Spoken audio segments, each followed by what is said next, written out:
Return to the past with a warehouse. This video is purely for entertainment and does not infringe on copyrights or laws. The rights to the novel and image belong to the original author. We do not claim ownership.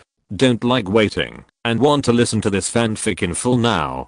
Subscribe to our Patreon, where you'll find the best fanfics. Chapter 176 Industrial Workers. Wu Shushan was surprised to hear that women were working, but after thinking about it carefully, it was inevitable for Li Ju to do so. After Huang Zhi spoke in defense, Wu Shushan also laughed and said, "I think Mr. Li has his own sense of propriety. It is the old scholars who think of men and women when they hear that women are working, which shows that they have such shameful thoughts in their hearts. When I was in Lee Garden, I saw that men and women were very open and honest with each other, and there was no promiscuity. I think it should be the same in the workshop. What's wrong with it?" That being said, County Magistrate Wang thought of the county school instructor and several other teachers beating their chests and stamping their feet, and felt a headache. "Bo Xiu, are you going to do this for a long time?" Li Ju said, "Yes, as long as someone is willing to come, I'm willing to accept them. However, you two adults can rest assured that men and women work in separate shifts, and they do not eat, live, or travel together, and do not work together. The skilled craftsmen who are teaching them how to use mule machines and shuttles are also women. In this case, how could the situation that the instructor and others are worried about happen? It just so happens that Lord Wang is going to Suiyuan and wants to take our county's mule machine with him. Why don't we go together to see it with our own eyes? First, seeing is believing. Second, it will also help us understand the principles of mule machines." County Magistrate Wang agreed with him, and the four of them ordered their servants to harness the carriage and horses and rushed to the workshop by the small river in the barren mountain in the afternoon. Li Ju and Wu Shushan harnessed the horses, and County Magistrate Wang and Huang Zhi took the sedan chair. The four of them walked together leisurely. Wu Shushan wanted to get there quickly so that he could see the situation inside the several workshops in the barren mountain with his own eyes. Li Ju held down his horse's pace, so he had to follow slowly. Li Ju didn't want County Magistrate Wang and the others to think that what they were going to see was deliberately arranged by him, so he rode on Aze and walked as slowly as a snail, and the mute rode on a spotted horse and followed him at the same speed. Aze, as a divine horse, had never walked so slowly, slower than a walk, and shook his neck as he walked to express his dissatisfaction. Li Ju was in a good mood, and while walking, he bought some sweet crop stalks from the street vendors for Aze as snacks, which attracted Wu Shushan to buy some to feed the horse. Wu Shushan was more suitable for Li Ju to be the county magistrate than County Magistrate Wang. Wu Shushan had some inappropriate ideas that seemed very radical, but they were in line with Li Ju's idea. After the autumn harvest, the barren mountain was still busy, and farm hands were everywhere seizing the time to prepare the land for intercropping rapeseed. The honeycomb coal field at the foot of the mountain has been fully operational.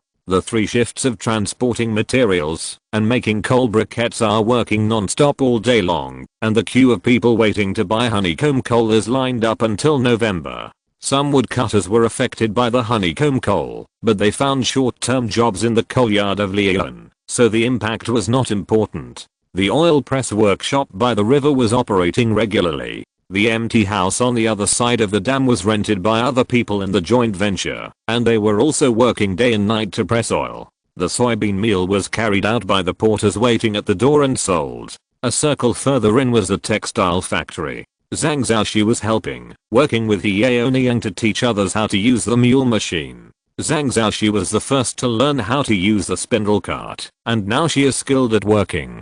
She wore a dust mask and combed her hair into a blue headscarf. She wore a narrow-sleeved jacket and narrow-legged pants that were convenient for work. The top-quality polyester surface and cotton lining, and a fine cloth jacket inside. She wore a large dust-proof apron in front of her, with several pockets on the apron for storing wiring ends, tweezers and other tools. She wore a pair of very wear-resistant rubber-soled shoes on her feet. The spindle machine needed people to walk back and forth and turn it, which was very wasteful, so Li Ju uniformly distributed modern work shoes to the workers. There were 7 or 8 such sets of work clothes, all of which were made of good materials and good quality.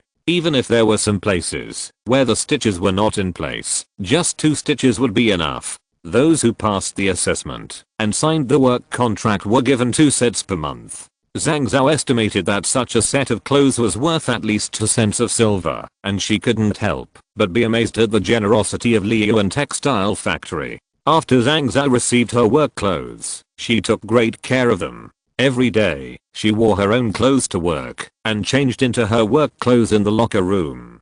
After putting them on and fixing the corners of her clothes, she would definitely go out for a walk, especially to show others, and then start working under everyone's envious eyes. Before, people envied the farmhands in Li Yuan the most, but now the most envied farmhands are textile workers. It seems that the treatment is not much different. They are all given clothes, meals, and food, and even the factory does not provide accommodation, which is a little worse than the farmhands. However, the mule machine in the textile factory is a new thing. No one has ever seen it before. It is really beyond people's cognition.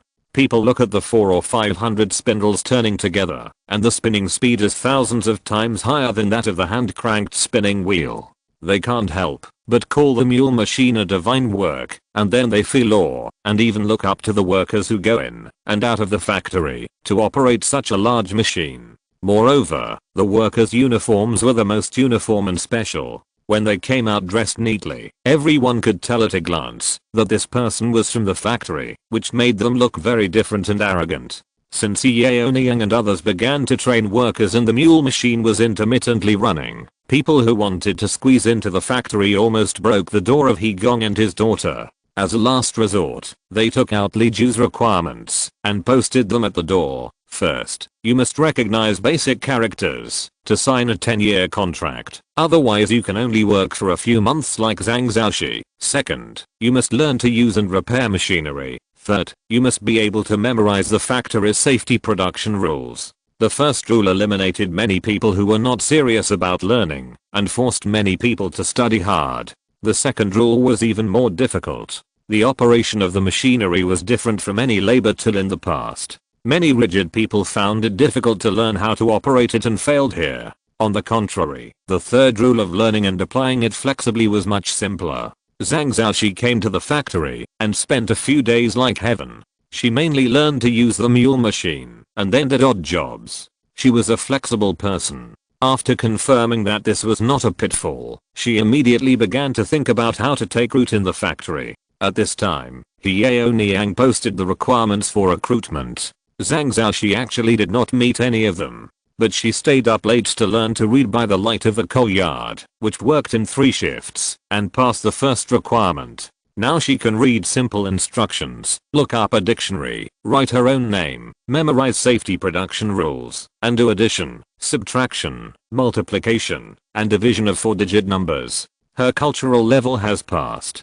After another 7 or 8 days, Zhang Zhaoxi, relying on the instructions and Yu Yaoniang's explanation, almost understood the principle and use of the mule machine. After passing the exam, she became the first formal worker in the textile factory. Later, other people took the exam one after another, and all 8 people in Qingniu village passed. Others who did not pass could return to Li Yuan to continue farming, but they did not pass, but they had to go home to starve. The first time the 8 of them had a full meal in their lives was in the barren mountains of Li Yuan. After eating that time, who would be willing to starve? In addition, Zhang Zhao was also willing to help them. She gave them extra lessons after work every day and drew pictures of little people to teach them how to use the mule machine. As a result, all 8 people from Qingniu village passed the exam. On the contrary, the pass rate of those who participated in the training later in Li Yuan was very low. Chapter 177, Textile Factory Records. When Li Ju and his 4 companions arrived at the barren mountain, Zhang Zhao and her companions were operating the mule machine under the supervision of Yu Yaoniang. There was no situation of men and women going in and out together, making obscene noises and dirty talk, which was corrupting the atmosphere as the old scholars had claimed. The male workers were in one factory and the female workers were in another, separated by aisles and walls. Once the machine was turned on, the noise was very loud. Everyone had to raise their voices to talk, so there was no room for flirting. The situation was as expected. Similar to Li Yuan, labor made the gender distinction of the farmhands blurred, while the difference in ability and patience was particularly prominent. Therefore, regardless of gender, people who did the same job gathered together, without any love affairs, and all of them were a new kind of friendship that Li Ju called colleagues. Li Ju and his companions came suddenly, and they did not call everyone together, nor did they ask the person in charge to answer. He Gong was squatting under the eaves smoking. Seeing him coming, he was about to report it, but the mute waved his hand to indicate not to go. He Gong recognized Li Ju and Mr. Huang, and also felt that County Magistrate Huang looked a little familiar, but he didn't know who he was. Mr. Huang alone was enough. In the eyes of ordinary people, Mr. Jiren was a literary star. So He Gong put down the pipe he carved. The pipe and tobacco were actually obtained by Li Ju, and they were especially suitable for people who stayed up late. He Gong stayed up late a while ago and developed the habit of smoking a few bags of cigarettes. He clapped his hands, held them together stiffly, and asked with a slightly hunched back, "Master is here. Which progress do you want to see first?" He Gong spoke in a familiar tone, and it was obvious that Li Ju often came here to hang out. "Take your friends for a stroll, and you guys go and do your own things. Old He, why don't you stay in the house, but smoke here?" Engineer He was worried about his daughter's affairs, but it was not appropriate to tell outsiders. Therefore, in front of the guests, Engineer He could only say, "The classroom is being used by Yu Yaoniang, so I'll let the male workers rest, and I took a break myself. Is the master going to the classroom now? I have to tell them." Li Ju said, "You can tell the girls not to run around, to avoid bumping into strangers. We have nothing else to do, so we will take our friends on a tour. They want to set up a textile factory in their hometown. It's a coincidence that you are here, so I can be lazy, and you can introduce it." Engineer He was immediately excited. "That's great. This machine was made by us. Even the master may not know this good thing as well as I do." The mule loom is the pride of Engineer He. When talking about this, he didn't even want to rest, and his back straightened, as if the person standing in front of him was not a scholar, but an ordinary citizen who came to inquire out of curiosity. Li Ju was happy to be lazy. He called the field head from the field to ask about the field, and only asked He Gong to lead the three of them to walk around. One county magistrate and the other two were ostensibly looking at the new mule machine, but in fact they were looking at the organization, structure, and people of the factory, to see what the difference was between the workers and the farm hands, to see how they worked on weekdays, so that they could go back and shut up others. If you want to say what the difference is between the textile factory and the workshops outside, it is hard to say, it's just a feeling. If you have to go into detail, it is that the overall house form is close to Li Yuan. The houses are neat and uniform, square, and pay attention to ventilation and lighting, and the functional divisions are very obvious. Now the textile factory workers eat together with the farmhands in the wilderness, and are arranged in a bungalow called the canteen by Li Ju, so there is no place for eating in the textile factory. Several rows of square houses are lounges, toilets, and workshops. At this time, the workshop in the women's area is working, and from the open window you can clearly see that the people inside are skillfully operating a huge machine. He Yaoniang, Zhang Zhaoxi and the other two were all wearing blue work clothes. There were also a few female workers who had not passed the exam and were still learning. They were trying to remember the key points taught by their master. Their clothes were similar in style, but the color was natural ochre brown, not dyed, to distinguish their different learning progress.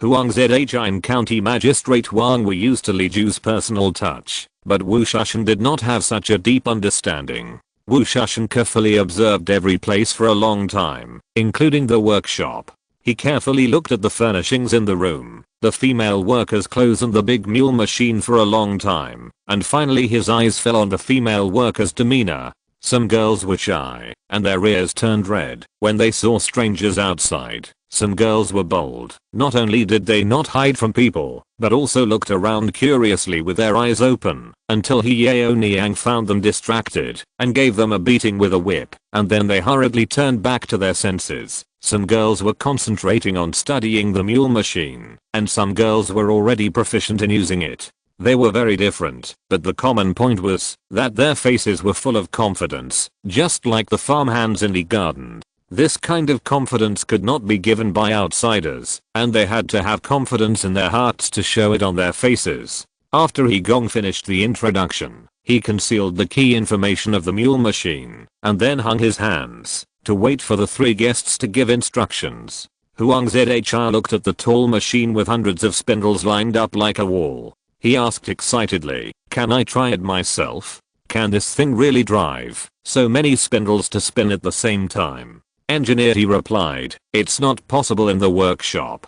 Our factory has strict regulations. Non-workers are not allowed to enter the workshop, let alone move the machinery. But there is a first-generation experimental machine on the men's side. The principle is the same, but it's not as good looking. The master specially left it for curious people to take a closer look. If you want to see it, let's go to the men's side." Wu Shushan said, "Then, can you let a few female workers spin for us to see? I really want to know if what you said about increasing the spinning speed by thousands of times is true. If it is true, I also want to join your textile and dyeing association." Engineer, he said, "I can't make the decision on the women's side. I only take care of the work on the men's side. If you want to see it, you still have to go to the men's workshop.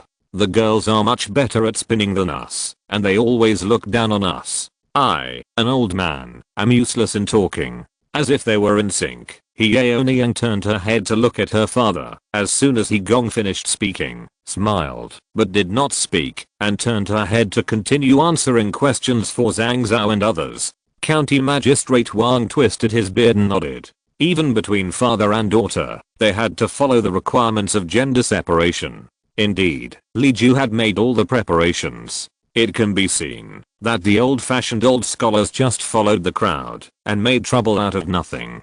Mr. Huang was really interested in this mule machine. He had seen the drawings of the mule machine in Li Ju's study earlier. However, the difference between the drawings and the real thing was too big. The new spinning wheel looked about the same size as the old spinning wheel on the drawings. Who knew that it would be a huge machine that occupied half of the house? He only saw the female workers controlling a small car to go back and forth, pulling the machine to run, but he couldn't figure out the reason, which really made him scratch his head. He heard that the male workers had some first-generation machine. He didn't understand what this first-generation experimental machine was, and guessed that it was a semi-finished product. He didn't pick it up, and he was satisfied, as long as he could understand the reason. Since the rules are like this, we won't force it, and we will go to the male workers workshop to see your experimental machine. I have a hunch that, if you can really achieve the ideal spinning efficiency, I'm afraid your master's honorary title in exchange for the grain donation can be increased. Chapter 178 Textile Factory Records 2. The mule machine is a machine that has never appeared in Dayang. Most people who have seen it, even those who made it by hand, are in awe of it. Wu Shushan is different. Wu Shushan has mastered industrial aesthetics without a teacher. Gong called a man from King Niu village to help demonstrate the use of the mule machine and the shuttle. The bite between the machines and the transmission of force are unprecedented methods. If you have to make an analogy, it is more like the operation of the spring inside the Liuan queer clock. The standardized and procedural working method is different from the traditional method of manual, personal aesthetics, and casualness, which just hits the point that Wu Shushan likes. The three saw with their own eyes how the mule machine brought hundreds of spindles to work at the same time. A large basket of miscellaneous cotton used for demonstration disappeared quickly and was rolled into yarns of various thicknesses and wrapped around the spindles. County Magistrate Wang also picked up a thin yarn and twisted it in his hand, smiling and saying, "It's even smooth, tough and soft, and better than hand-cranked yarn. It seems that I must take it to Suilin." Huang Zhi echoed a few words and suddenly said, "Ah, its spinning speed has increased by hundreds of times, so wouldn't the speed of cotton, wool, and linen consumption also be hundreds of times?" Bo Xiu once said that the law of the market is that supply is less than demand, which will lead to rising prices of raw materials and then cause people to increase supply. From the perspective of mule machines, if there are more mule machines, the consumption of cotton, linen, and wool will be greater, and the price will be higher. People will pursue profit and naturally abandon grain fields to grow cotton. This is a good year, but if it is like this year, wouldn't the world be in chaos? Both county magistrates have probably listened to some economics courses, and they thought about it, and it was indeed the case. County Magistrate Wang said, no wonder he refused to use this mule machine last year. He insisted that there must be enough food before considering this. It turns out that this is the reason. Wu Shusheng said, it may not just be a problem of raw materials. We will discuss this in detail later. Without Mr. Lee, the three of us may not be able to say anything, and we may think wrongly. Today, we will only look at the atmosphere, not other things. Huang Zhi nodded in agreement. The three of them walked around the factory twice, and when the workers had lunch, they watched the men and women go through one door and leave the factory from the east and west roads, to line up in the canteen. There was really no joking around. The last person to go out was Yu Yaoniang. She locked the doors and windows of the workshop on the women's side, and then walked around the men's side, before going to eat. The mule machine uses a lot of cast iron or even plated iron parts, which are easy to attract the covetousness of scoundrels. There are no strict protection measures on the barren mountain. Yu Yaoniang attaches great importance to the safety of the workshop. After confirming again and again, she turned to the west gate on the women's side. Looking up, she saw three guests and her old father still standing in the middle, talking about something. Yu Yaoniang turned around slowly, stood next to her father, and said, "Three masters, Dad, have you finished talking? If we don't go to the canteen now, the food will get cold." County Magistrate Wang hurriedly said, "Father-in-law, go first. We'll wait for Box Yu, your master. Today has been an eye-opener. We still have to discuss with Box Yu how to buy this mule machine. I'm afraid we can't go to your canteen." Mr. He was a straightforward man. Upon hearing this, he didn't force the invitation, and took his daughter to say goodbye. Scholar Wu quietly talked to Magistrate Wang. "Since there is no one else here, it would be bad for us to stay. If something happens to this mule machine, wouldn't we be in trouble? Mr. Lee certainly won't think it is our fault, but there is no guarantee what other people will think. It is just like the saying, one does not lift shoes in a melon field, and one does not take off hats under a plum tree." And since the old pedants in the county school, I mean the teachers, are pointing at the factory and scolding it for its corrupt atmosphere, they must be referring to all aspects, not just the workshop. Since the female workers eat in the deserted mountains, it is only right for us to go and see where they eat. Huang Zhi also said, "I have the same idea. Every time I hear that Boxiu is a good man unprecedented in history, I feel unconvinced. My long-term workers and servants get a monthly salary of more than 100 yuan, and they are given several sets of clothes a year, and they eat good meals every day, without being beaten or scolded. Arzu and I also give porridge to the poor and the elderly every month. How can I be worse than him? I know what happened in his garden, but I don't know what the situation is like here." Huang Zhi's words were of course just a joke, and he was just following Wu Shusheng's words and making a joke.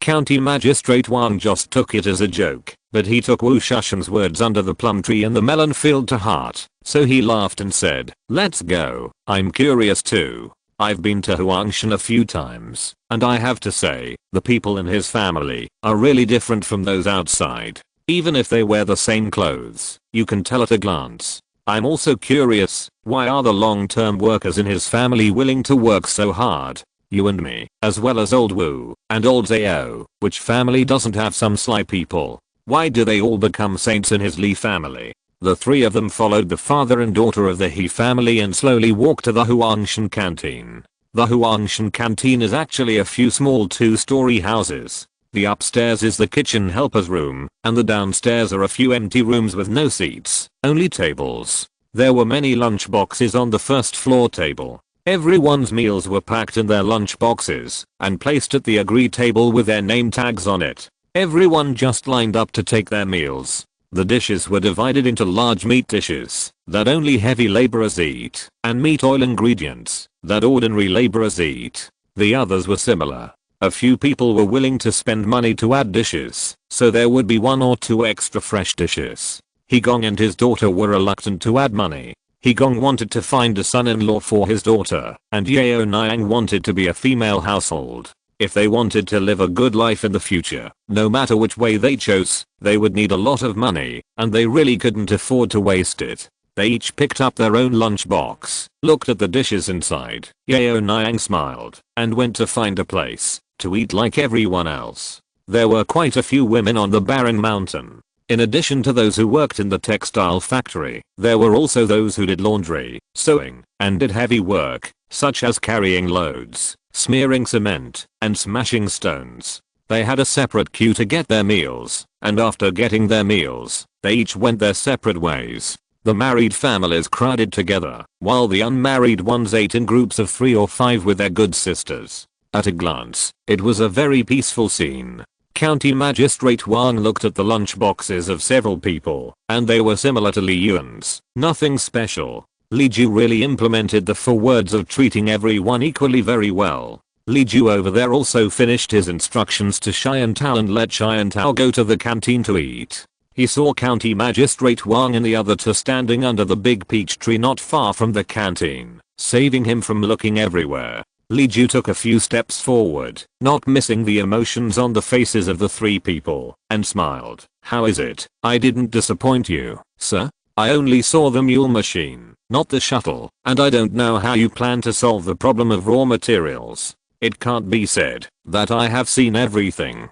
County Magistrate Wang said a few words stubbornly, and what he said was also true. He was the only one present who was going to move the mule machine to Sichuan County, so naturally he had to pay more attention to it. Li Ju said, "The shuttle is a small thing. It doesn't take up space like this. I see it's getting late. Why don't we go to my house? Firstly, to demonstrate the shuttle to the county magistrate, and secondly, I'm afraid the city gates will be closed if we go back any later. I'll ask the kitchen to prepare a good meal for us. We've already been to 2 places today, and tomorrow will be another day of hard work. The 4 of us are destined to be hard workers." Chapter 179, The Caring Look from the Boss. That night, Huang Zhi wrote another long letter to his teacher Yunnan. He mentioned that the dictionary had been published, and mentioned the general situation. He also asked when he could send it to his teacher for review. This was a letter of more than 500 words. Another 3 pages of letter paper talked about the textile factory. Huang Zhi was in a heavy mood. The efficiency of the mule machine was far beyond his expectations. No one could predict the consequences. What he was more worried about was whether Li Ju had more such monster machines that he had not taken out to use. After writing the letter, he found his housekeeper and ordered him to invite the pawnbroker tomorrow to prepare to buy more people and more acres of land. While the harvest was not good this year, no matter what the future will be, it is always inevitable to buy population and land. In the future, whether he wants to set up a few factories for spinning and weaving, or grow cotton and grain, he must prepare early. It will be too late to wait until the price of population and land goes up. At about the same time, the great scholar Zheng Shidao in the imperial capital was discussing Li Ju. This day was the 49th birthday of Zheng Changsheng, the eldest son of Zheng Shidao. The family celebrated it a little in advance. On the actual day, Zheng Changsheng's peers came to the banquet to congratulate him, including Wu Wei, the son of Wu Yu, the Grand Secretary of the Ping. Zheng Changsheng retired with an empty title, and now he is concentrating on studying and serving his parents at home. However, the second son, third son, and grandson of the old Zheng family have established a foothold in the court, so Zheng Changsheng resigned very freely. Even though he was no longer in officialdom, this birthday party was still full of guests. All the well-known families sent people. Those who were distantly related sat for a while and left, while those who were close had to chat. A birthday lasted for 3 days, and it was not until the 3rd night that it was completely dispersed. After seeing off Wu Yu's son and daughter-in-law, Zheng Changsheng did not take time to rest. He went back to his room to change clothes, and went to see his father with his wife. As usual, he greeted and asked how Li Ju was, then picked out the important things in the room, and asked about his parents' health. After a round of asking about their health, Zheng Changsheng did not leave as usual, but said solemnly, Wu Bogang's intention is to ask Yu Yaoniang for help if the old man Ping wants to do something, and he hopes that father will not interfere.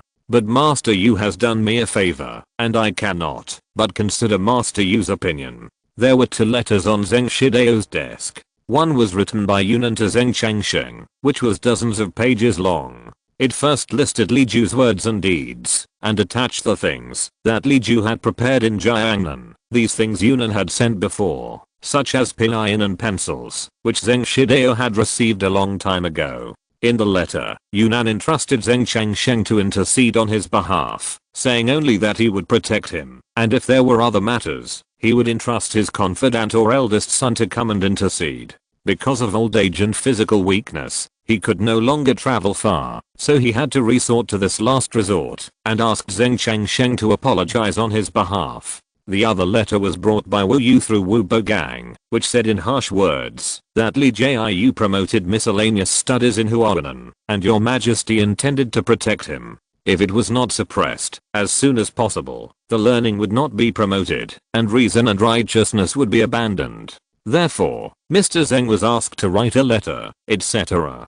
Zheng Shidao looked calm and didn't feel anything. He just asked, what do you think? Zheng Changsheng fiddled with the fan pendant made of corn seeds that came with the letter and said, if it's his son, I think Huanandao is the focus of the court this year. Thanks to this man. It looks good. Why not protect it from being suppressed for a year, and then see what happens next year? Zheng Shidao stood up from the big rosewood chair, picked up a pen, pointed the end of it at the scroll on the wall and said, our family studies near Confucianism. Mr. Zhang's 4 sentences are the 4 sentences that my father values the most. Establish a mind for heaven and earth, establish a destiny for the people, inherit the lost knowledge of the past sages, and create peace for all generations.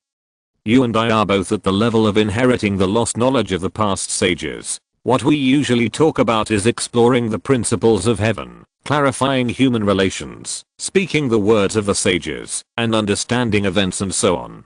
Because of your thorough research, you are considered a great scholar by people today. Zheng Changsheng said, this is as it should be. The master proposed that learning should start with benevolence, and benevolence means being one with heaven and earth, which is a rare article. Zheng Shidao laughed and said, learning should start with benevolence, which means why we learn. We study to seek benevolence. What is benevolence? You have been reciting since childhood. The benevolent love others, the benevolent are human, and they love their relatives for others. If you really understand it, you will definitely not say that, because there is a lot of discussion in the court, and it looks good. You want to keep it for another year, and then see next year. Your heart for studying is crooked. This is why your father does not want you to resign from office to study. You can't govern well, so you might as well be sent out to be a good official. Zheng Changsheng's wife Ning thought it was not right to hear what he said, and hurriedly made an excuse to go to her sister-in-law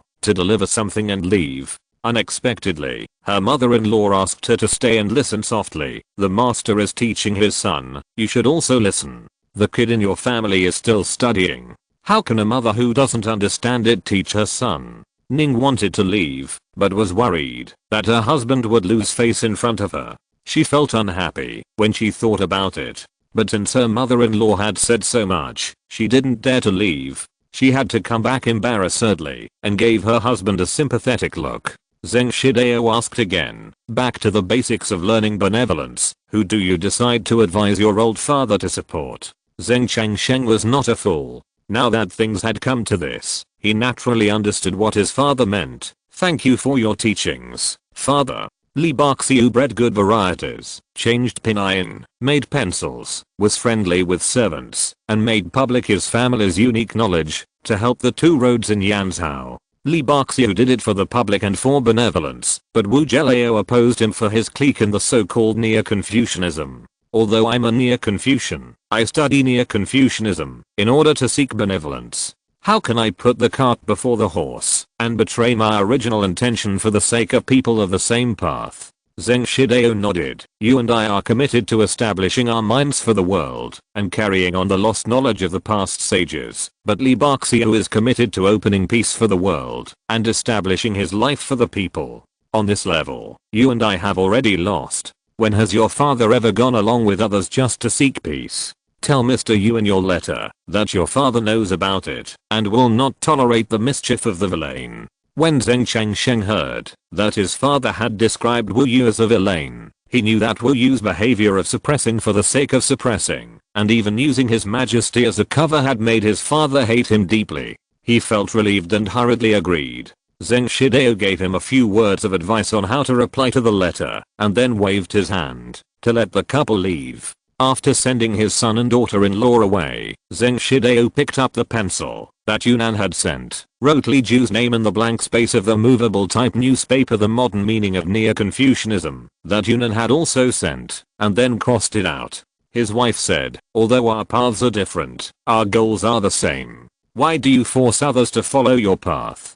Zheng Shidao sighed. "Having said that, I still feel uncomfortable helping someone who questions my doctrine. This is human nature. If I can get rid of even this emotion, wouldn't that be what the master proposed? Preserve the principles of heaven and eliminate human desires? How difficult would that be? If it was so easy, the master wouldn't have been criticized for so many years." Chapter 180. Wu Yu was pissed off again. Zheng Shidao had clearly guessed that Li Ju would have an impact on his specialty, Neo-Confucianism, but he still chose to protect him. His Majesty the Emperor had witnessed the crazy yield of Li Yuan's grain, and all the miscellaneous theories proposed by Li Yuan did not challenge the current Confucian system, nor did he have the slightest intention of expanding halfway. So His Majesty the Emperor and those who did not follow the Confucian path were very fond of Li Yuan. Wu Yu had neither the favoritism of His Majesty the Emperor nor the support of Zheng Shidao, nor did he get the permission of etiquette and law, so he seemed a little powerless to make suggestions to suppress Li Yuan's miscellaneous studies. Wu Yu's plan to persuade Zheng Shidao to help unite several great Confucian scholars of the time to jointly write a letter was rejected by Zheng Shidao. Not only did Zheng Shidao disagree, but he also blamed him for ignoring the people because of his power and position and his clique, which made Wu Yu very angry. Wu Yu certainly would not deny that he wanted to break up the Li's doctrine that might endanger the status of the women's school in the capital for the sake of power, but he was also sincere for the sake of Neo-Confucianism. Li Ju obviously wanted to abolish the order of nobility and inferiority, and the physics, biology, and medicine he explored were aimed at the core arguments of Neo-Confucianism's rule over Dayang, divine right of kings and unity of man and nature. If he was allowed to grow, who could move him when he became the god of agriculture and clothing in the hearts of the people of the world? In Wu Yu's view, Zheng Shidao was just watching his future enemies accumulate strength.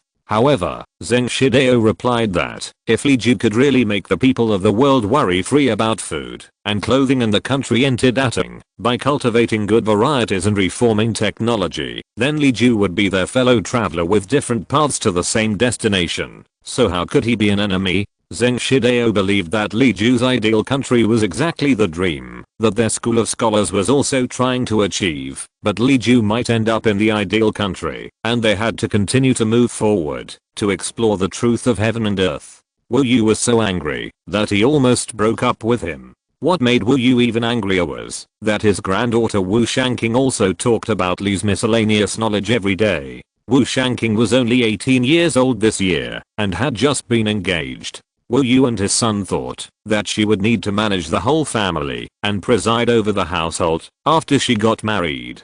It was rare for her to have free time in the boudoir, so they couldn't help but indulge her a little and let her play with her sisters day and night. Wu Shanqing came back after playing with her sisters for an autumn. She was full of microscopes, genetics, vaccines, and force analysis. Wu Yu didn't understand anything at all. He said that he didn't understand and would be laughed at by his precious granddaughter.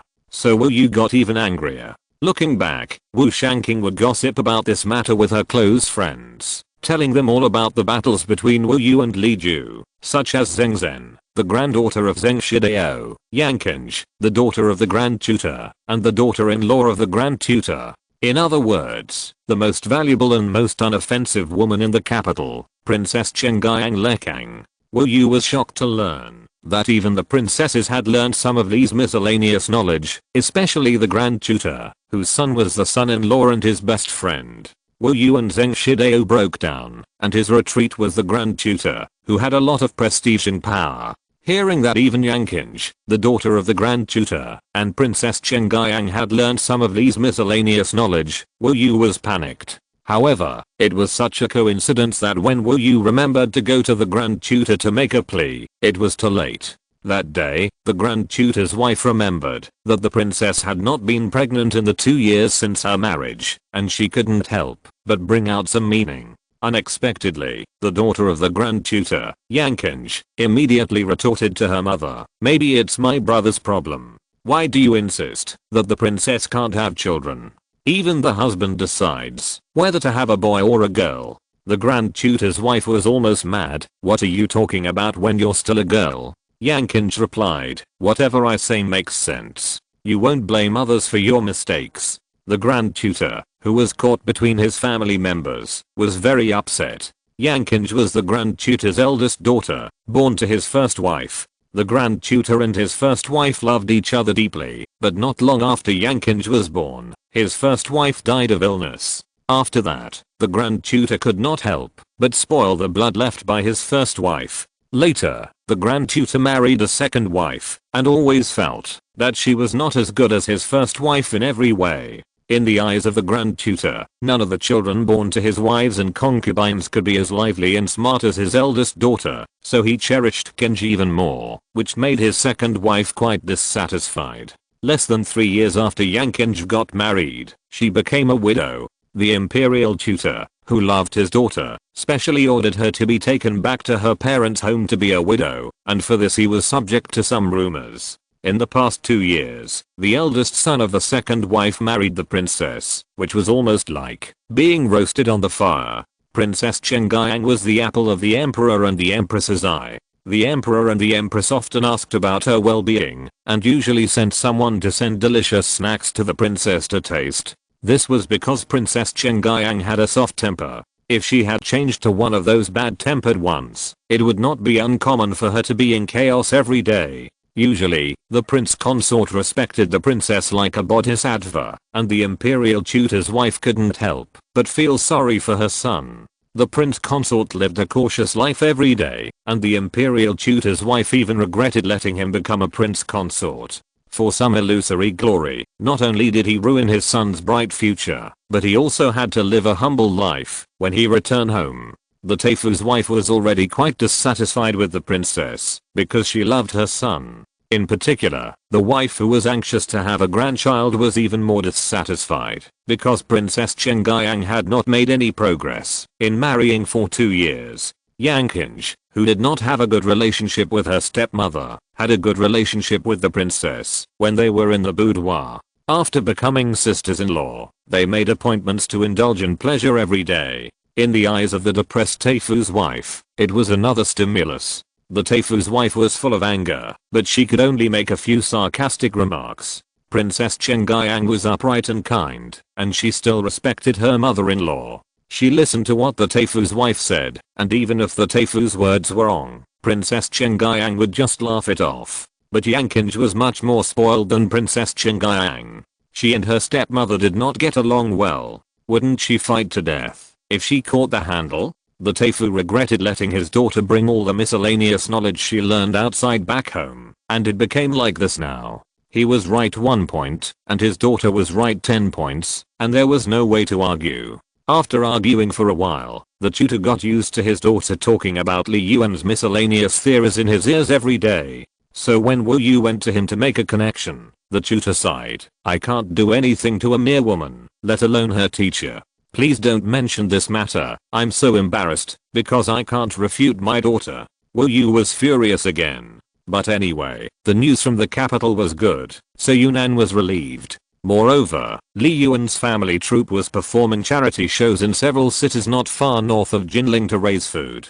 I heard that it was a big deal. Yunnan was interested and ordered people to bring Dayan society to Jinling city. At this time, the whole city was fascinated by the 4 dramas of Dayan society: Peony Pavilion, The Unicorn, The Burning of Red Cliff, and The Injustice of Dai. Who has the time to care about other things? Chapter 181. What kind of bicycle do you want? Li Ju's idea to Wang Bantao was to fight for the head of the show. There has been a market for it since ancient times, but Li Ju was even more shameless. The 4 main plays were accompanied by 8 main female roles and 4 main male roles. Each play took 3 days to perform, and the Dayan Club had a limited time to stay in one place. If one was performed, the other would be gone, forcing the audience to choose only 1 or 2 plays to watch. If the audience wanted to see their favorite roles on stage, they had to throw grain. 1 liter of grain counted as 1 ticket. The number of tickets was counted every day. The role that got the most tickets would have her script published the next day. At one time, there were 12 main roles, plus a few unpopular old male and old female roles, martial male and female roles, a total of more than 20 roles, each followed by a string of audiences who supported them. The grain was thrown so hard that it was dark and chaotic, and there were so many carts and buckets that even 10 Qingshan counties should have been saved, not to mention 1 Qingshan county. At this time, Yunan's second son Eugene was returning home to visit his family. He happened to be on the same path as Dayan society. The 2 sides always ended up in the same place one after another, so Eugene saw how Dayan society developed along the way. Eugene was extremely conservative and didn't like those entertainment things. He was very disgusted with the sensation that Dayan society would inevitably cause wherever it went. But he was also a gentleman and would not use his power to embarrass others because of his own selfish desires, so he had to endure it. When Eugene returned to Yu's house, he first took a bath and changed his clothes, and then brought his family to greet Yunan. After greeting each other, the father and son chatted. Eugene talked about the Dayan society he saw in several cities in southern Shandong and northern Huai River on his way south. Eugene had to mention, the opera troupe is lively and the people like it, but I always feel that it delays the main business. This is the first reason. It also arouses people's competition, causing countless conflicts, quarrels between husband and wife, and discord between father and son. This is the second reason. I heard that the Dayan society is performing in Jinling. Why don't you give it some control? Yunan was leaning on the couch thinking about the play script sent by the Dayan society, savoring the extremely gorgeous words of Peony Pavilion. Since Li Ju sent the script, he loved it so much that he couldn't put it down. 10 sons couldn't compare to 1 script, so he just listened to Eugene's words. Hearing his son talking about the Dayan Club and asking him why he didn't exercise some restraint, Yunan said without thinking, go and give some votes to Wanyan, who sings Dai. Among the several scripts, the Peony Pavilion is the best, and the Lock of Hair is second. It would be a waste to let Kian Hong and the others sing, especially Kian Hong. She was originally a dancer in our family, and her charm is very good, but her singing style is really outdone by Wanyan. What are you doing here? Go and get 2 bags of grain to vote for Wanyan. Come back and write a letter to Li Baxiu, asking Wanyan to sing the Peony Pavilion.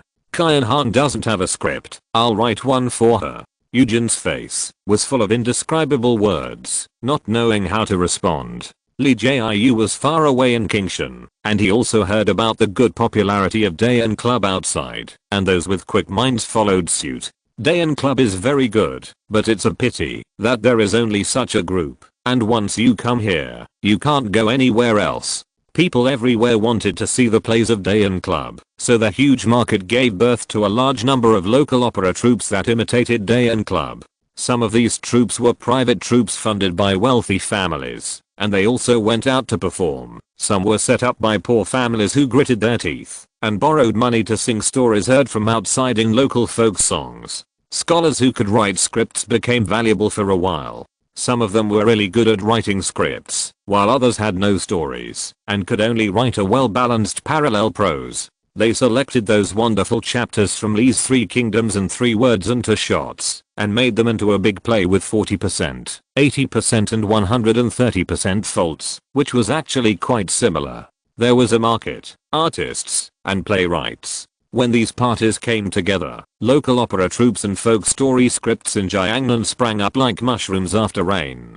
People could sing songs and minor tunes wherever they could get water, and there were quite a few novel scripts of the Yang dynasty. Others were fine, but Dai and Zichen were very angry. It was already winter, and the south of the Yangtze River miraculously had a warm sun. On the street, dying and weaving Chen heard people saying that a new stage had been opened opposite Li's stage, which could be rented to outside troops to perform. So he went to listen once, and then complained to Li Ju angrily, "How can it be fake like this? You have the peony pavilion, others sing the peony song, you wrote the injustice of Dai, and they put on the injustice of Goose. You can't help but accept it. Hey, what are you laughing at? Why don't you do anything about it?" Li Ju had heard of the injustice of Goose, a rather obscene tune, and everyone liked it. So he laughed and said, "This is a good thing. More people performing means more people listening to opera. More people listening to opera means everyone has food in their hands and is not panicking. How can this be bad? Sooner or later you and I will be worried about outsiders taking advantage of the fire to rob us. No way. I still get a share of the money from your troupe. They are stealing my food."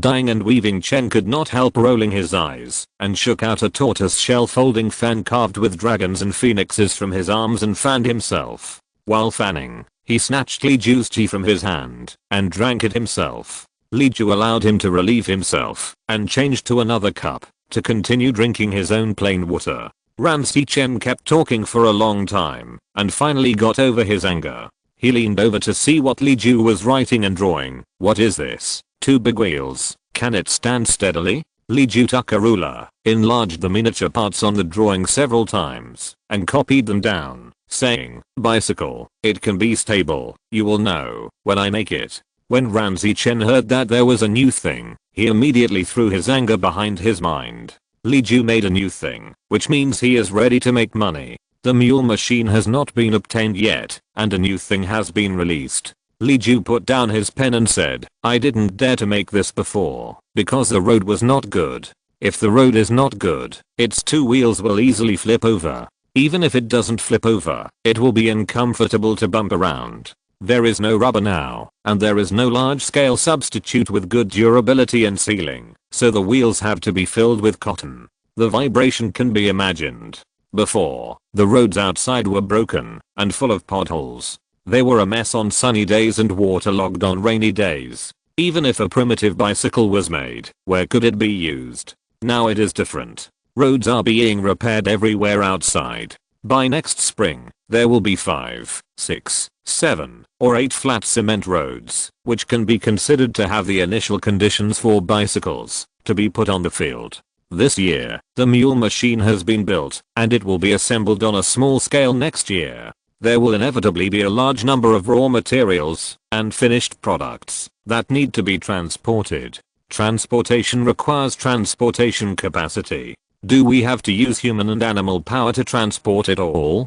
Don't be funny. This job must be done by strong laborers. How many extra laborers can Kingshan County have? His factory can't even recruit a few strong laborers who can pull carts and haul goods like this. Not to mention that, even if there is extra manpower and animal power, it must first meet the needs of grain farming and cotton farming. Li Ju must find a tool that can double the efficiency of transportation. After thinking about it, Li Ju thought of bicycles and tricycles. These 2 things can greatly speed up the exchanges and commodity circulation between the 2 places. The transportation efficiency of a strong laborer can be increased several times, which can temporarily meet Li Ju's needs. As for the future, there are short-distance wooden track transport vehicles. We will talk about it when we need it. Chapter 180 to a happy turn. While Li Ju was copying the drawings of the bicycle, he was thinking about how to replace the materials of its main components.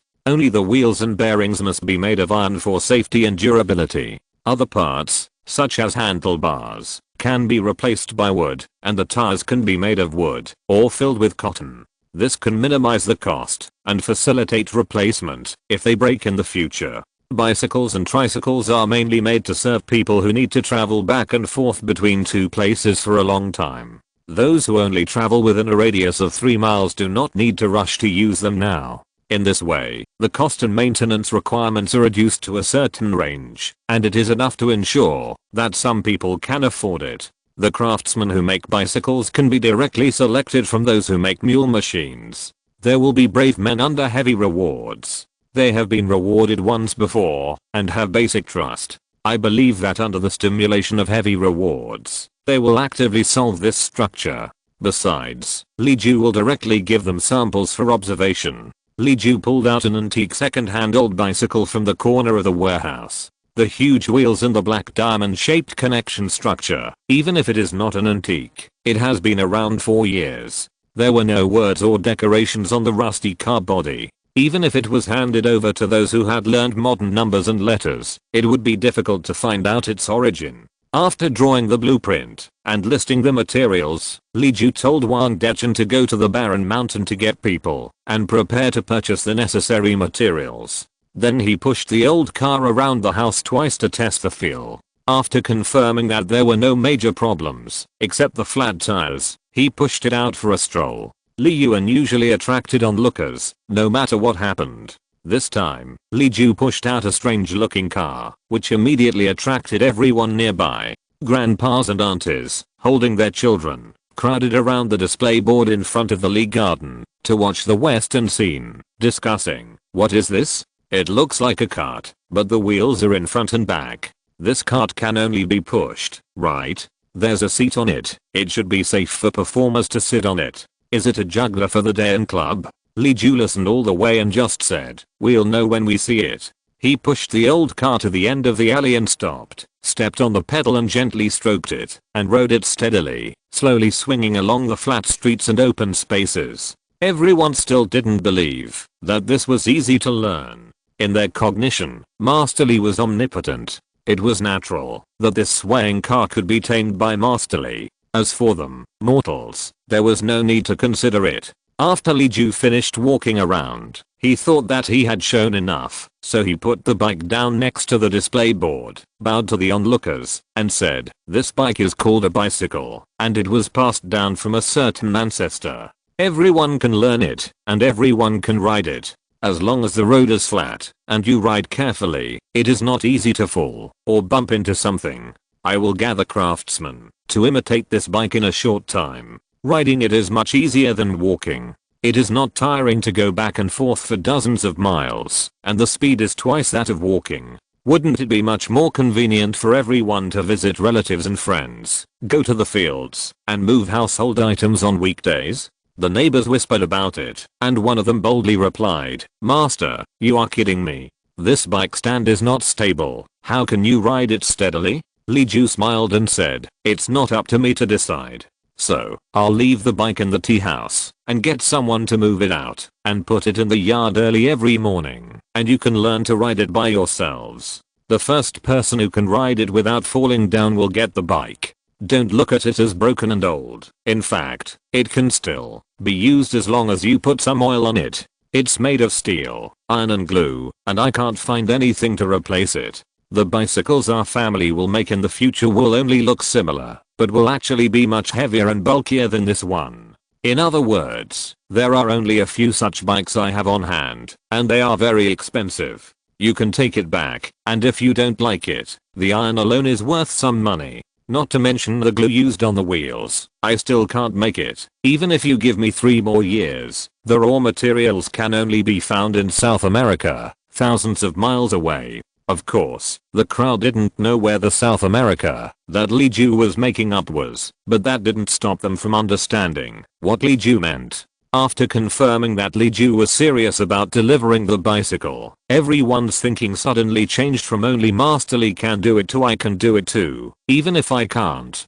Li Ju asked Chu Sanlang to find a little boy to guard the bicycle, and told him not to let anyone steal or dismantle it. If anyone could ride the bicycle steadily like Li Ju just did, he would notify Li Ju to come and deliver the bicycle. There were many little kids in Li Garden, and Li Ju didn't like to use child labor, so they could only focus on learning and do some light daily chores, like guarding things, passing messages, and so on. When Chu Sanlang went back and said that the master needed a young boy to watch things, 7 or 8 people raised their hands and rushed to do it. In the end, the job fell to a 12-year-old boy who usually took care of the puppy, and he asked him to lead the dog to guard the bicycle. The dog was brought by Jeteng last year, and Li Ju raised it with pig feed from the warehouse. It was fat and strong, and it was very scary. With such a guard dog, Li Ju was relieved to let the child guard the bicycle alone. The young man also asked if he could take the bike if he learned to ride it. Li Ju readily agreed and promised to give him a better one if he was the first to learn it. The other people in Lee Garden did the same. Everyone in Lee Garden was so happy that they wanted to go to the door to learn to ride a bike right away. When Li Ju was away, Dying and Weaving Chen secretly fiddled with it twice, but he really couldn't learn it. He could only watch as a servant from the Huang family next door learned to ride the bike first and rode away with a bruised face. The first person in Lee Garden to learn was Gizzy, who was able to ride the bike steadily half a day earlier than the servant from the Huang family. Li Ju kept his promise and gave her a newer and lighter bike. Gizzy was delighted to get the two-wheeled big bike. That day, she put on the newly cut cinnabar jacket and small-sleeved jacket and went around Kingshan City 3 times, letting the whole city see how convenient this new thing was. Dying and Weaving Chen looked at it for a long time with a crooked mouth, guessing that Li Ju actually had a lot of such bicycles in his hands. He rolled his eyes twice and refused to leave Li Ju's house. He finally coaxed and deceived Li Ju to get another pink bicycle out of his hands. Li Ju said that he would give it to Dying and Weaving Chen's daughter as a dowry when she got married. In fact, Dying and Weaving Chen borrowed it to play for a few years. It was hard to say whether he would be reluctant to give it up at that time. After the two bicycles were taken away, Wang Dechen soon brought the craftsman to see Li Ju. The leader was He Gong, and Yu Yaoniang stayed in the barren mountain to preside over the affairs of the textile factory. He Gong found that his daughter was more capable than him, and he had a quarrel with his daughter and was scolded by his own wife. He didn't have the face to stay in the barren mountain for the time being, so he volunteered to follow. He was the only carpenter who came this time, but there were 2 blacksmiths. They were all registered with the government. They didn't live in Li's house on weekdays. They just took the drawings and asked to go home to make parts. Li Ju saw that there was nothing missing, so he made some requirements. First, the bicycle must be able to ride for 2,000 miles without breaking down. Second, all the same parts of the bicycles must be exactly the same. Third, the casting molds and wood processing specifications must be matched, and the parts will be produced separately and assembled by special people in the future. He Gong and others had no idea how to meet the first condition. The latter 2 conditions were not difficult. He Gong and others followed these requirements when they built the mule machine, and now it was just a repetition. Li Ju then arranged them to hammer and bang in a few rooms inside the tea house at the south gate, waiting to build a localized wooden bicycle so that he could arrange the assembly line process and wait for the official production during the next year's slack season. If you're listening to this novel on a channel other than Fanfic World, it means they downloaded and uploaded it without effort. We cordially invite you to visit our channel, Mundo Fanfic Novelos. There you'll find the original version of this story and you can explore many other novels of various genres. We're waiting for you to immerse yourself in a world of incredible novels. Chapter 183. The new year is coming. Li Ju originally planned to keep 24 mule looms for himself, but he had to buy them over several years. This year, he kept 8 in the first batch. After exceeding this range, cotton, linen, and wool are not enough, and manpower is also a problem. If he buys more, they will be vacant. He can wait until next year when there are sufficient raw materials before starting the second batch. In this way, the excess production capacity this year can be handed over to the Weaving and Dyeing Association. Now Jiangnan is like a world of ice and fire. The most miserable layer is the poor lower class people who don't have enough food this year and can't make money. They sell their children, daughters, wives, and fields just to survive. The busiest ones are the wealthy and powerful families and big families. They are busy buying and expanding their property everywhere. They are so busy that they don't even touch the ground. According to the imperial edict, the maritime ban will be lifted after the new year. People who are interested in this in various places have prepared to stock up on goods that can be sold early, and they are 10 times busier than in previous years. The wealthy families in Kingshan County, such as Chen and Huang Zhi, and Yu Fu and Lao Liu, who had stayed in Kingshan County for a year, would certainly not miss this opportunity, and each of them was busy stockpiling a room full of various goods from the north and south. This mule machine came just in time for the future business. As early as when they saw the trial of the mule machine with their own eyes, the four families had agreed with Li Ju that each of them would have 4 mule machines. When Yu Yaoniang from Huangshan brought the mule machine, they were preparing manpower and land. The 3 families took advantage of the poor harvest this year and took in some poor people who had been stranded in Dasan County from other places and their families were broken and died as slaves, and took in some land that had to be sold at a low price because they could not survive, and expanded their property. They only had to wait for the mule machine and shuttle to be modified and the cotton and linen collected from other places to be delivered so that they could start weaving during the spring plowing. But for some reason, when the 3 of them secretly bought people and land, they avoided Li Ju at the same time. It's not that they deliberately concealed it from him, but the 3 of them intuitively felt that this was not right, at least it would make Li Ju unhappy. Therefore, whether in words or in actions, they avoided these. Li Ju knew this. If he had just come here, Li Ju would have to openly compete with them for people, forcing these big families to change their personal contracts and slave contracts to long-term and short-term workers. But now Li Ju has been in this era for nearly 2 years, and he has become good friends with Lao Chen and Lao Huang. It is impossible for his family to save the entire Jiangnan road. It would be very unkind to argue again. So it's difficult to deal with friendship. Besides, the 4 of them are not the kind of stingy masters. It's better to fall into their family than to fall outside. Li Ju didn't deduce it before, so he smashed the food and medicine in the warehouse, saying that he would protect the entire Jiangnan and prevent people from selling their bodies and land for survival. What would the result be? He has only been in this world for 2 years and his foundation is not stable. After taking out property that is obviously beyond his own strength to save people, can he protect himself? What would he do if there was a disaster in the future? Would he continue to save people? What would happen if he could no longer provide food and medicine after a few years? Would people be grateful for his kindness in the past, or would they be angry that he would no longer help the victims? There was also the stability of the regime, the stability of the theological system. Li Ju, who had not even studied sociology, did not want to challenge such a difficult level for the time being. Since his friends had given in, he had no choice but to give in as well. Li Ju had no choice but to secretly tell Wang Dechen and Wu Guanjie to hire more workers and prepare more manpower. Anyway, based on last year's experience, after the Chinese New Year, everyone would go home for the New Year, and some people would never return after the New Year. It was reasonable to reserve some manpower at this time. Besides, honeycomb coal has reached its peak season, and it is time to increase investment, and bicycles are about to be manufactured. Bicycles are not like mule machines, which are fixed to 2 people per machine, and bicycles require more labor. Counting on his fingers, it is not that Li Ju is being kind-hearted, and there is always a basis for it. It is almost the end of the year. County Magistrate Wang had handed over all matters to Scholar Wu, and he had a few days of leisure. He wore a scholar's robe all day and wandered around Qingshan County. After wandering around, he would go to Huang and Li's house for free meals. Sometimes Huang Zhi joked with him, saying that it was not a good thing for him to leave office. How could an official take such a long vacation before being transferred?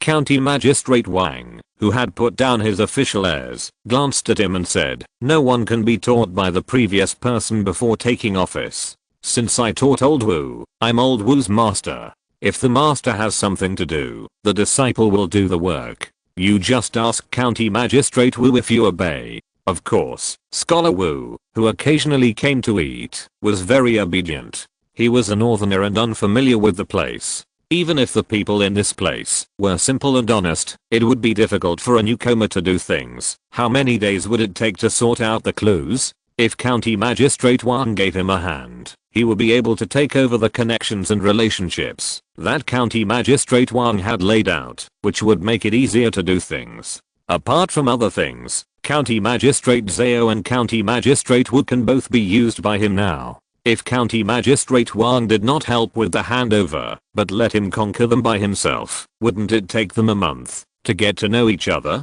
Generally, when officials take over, the predecessor leaves at a certain time, leaving files for the successor, and the successor takes office at a certain time.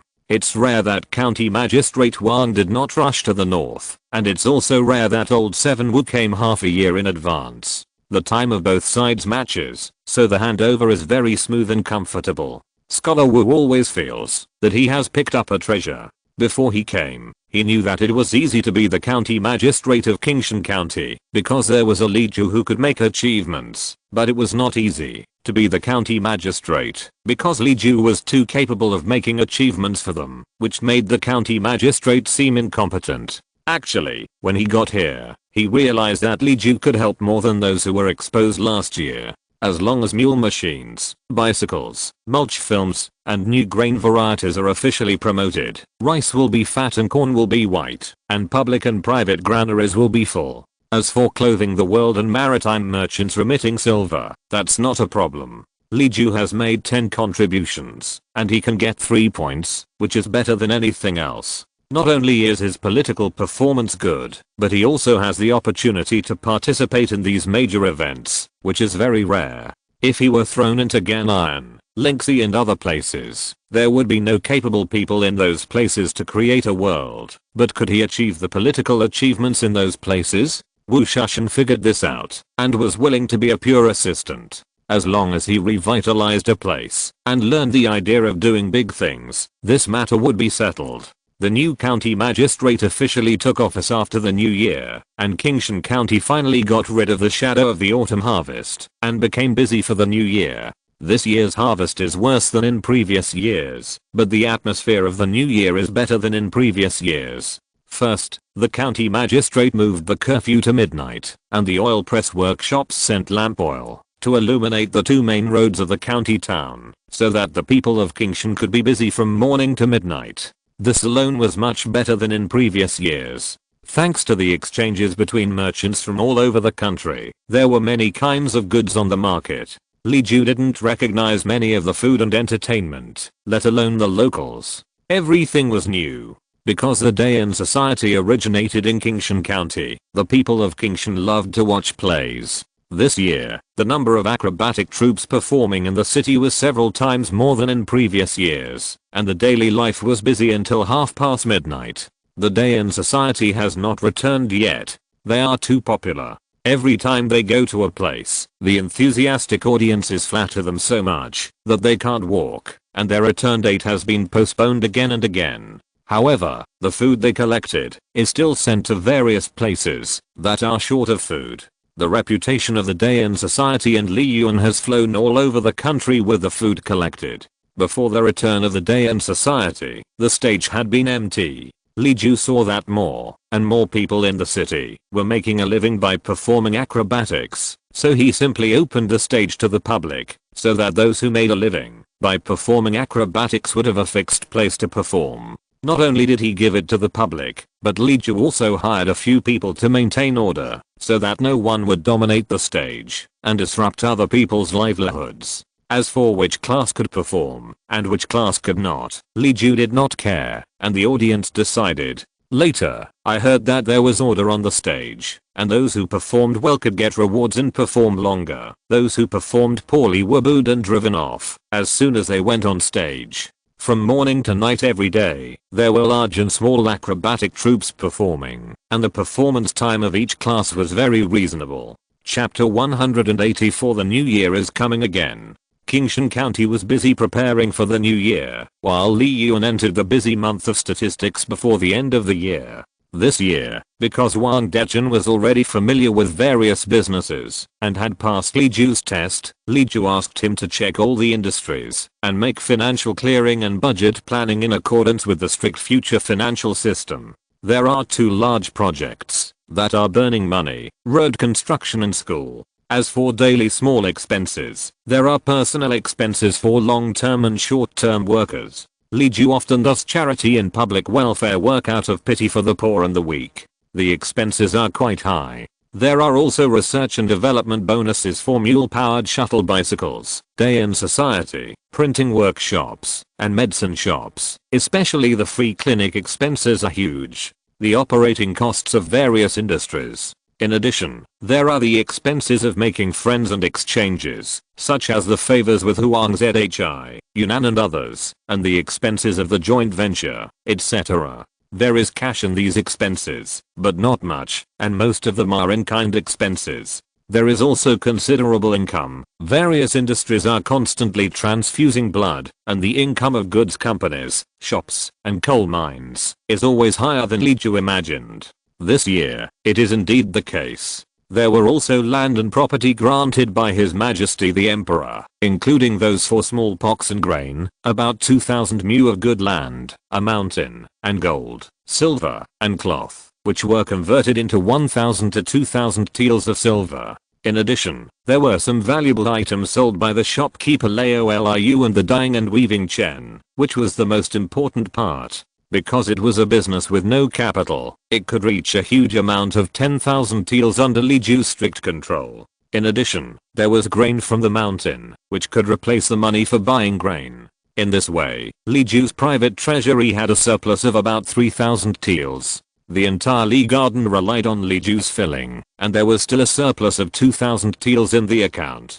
There were also new plans for next year, including 3 new things closely related to agriculture: mulch, greenhouses, and fertilizers. The cost of these 3 things was immeasurable, because Li Ju didn't know what the result would be. In addition, Li Ju planned to expand the school, and expand the literacy classes that taught basic knowledge such as reading and arithmetic to 5 to 8 classes, so that people who wanted to learn could come and learn at any time. Last year, Li Ju wanted to organize an adult literacy class, but the rain in the second half of the year was so heavy. Who would have the time to take care of things other than crops? The relatively professional subjects above the literacy class should also be expanded a little bit, and students who were eliminated by the county school should be recruited. If nothing unexpected happens, the 2 closely related subjects of medicine and biology will be expanded from the current more than 20 people to 50 people, and the 3 relatively related subjects of agronomy, climate, and animal husbandry will be expanded to 40 people. As for Li Ju personally, he also wanted to copy Journey to the West.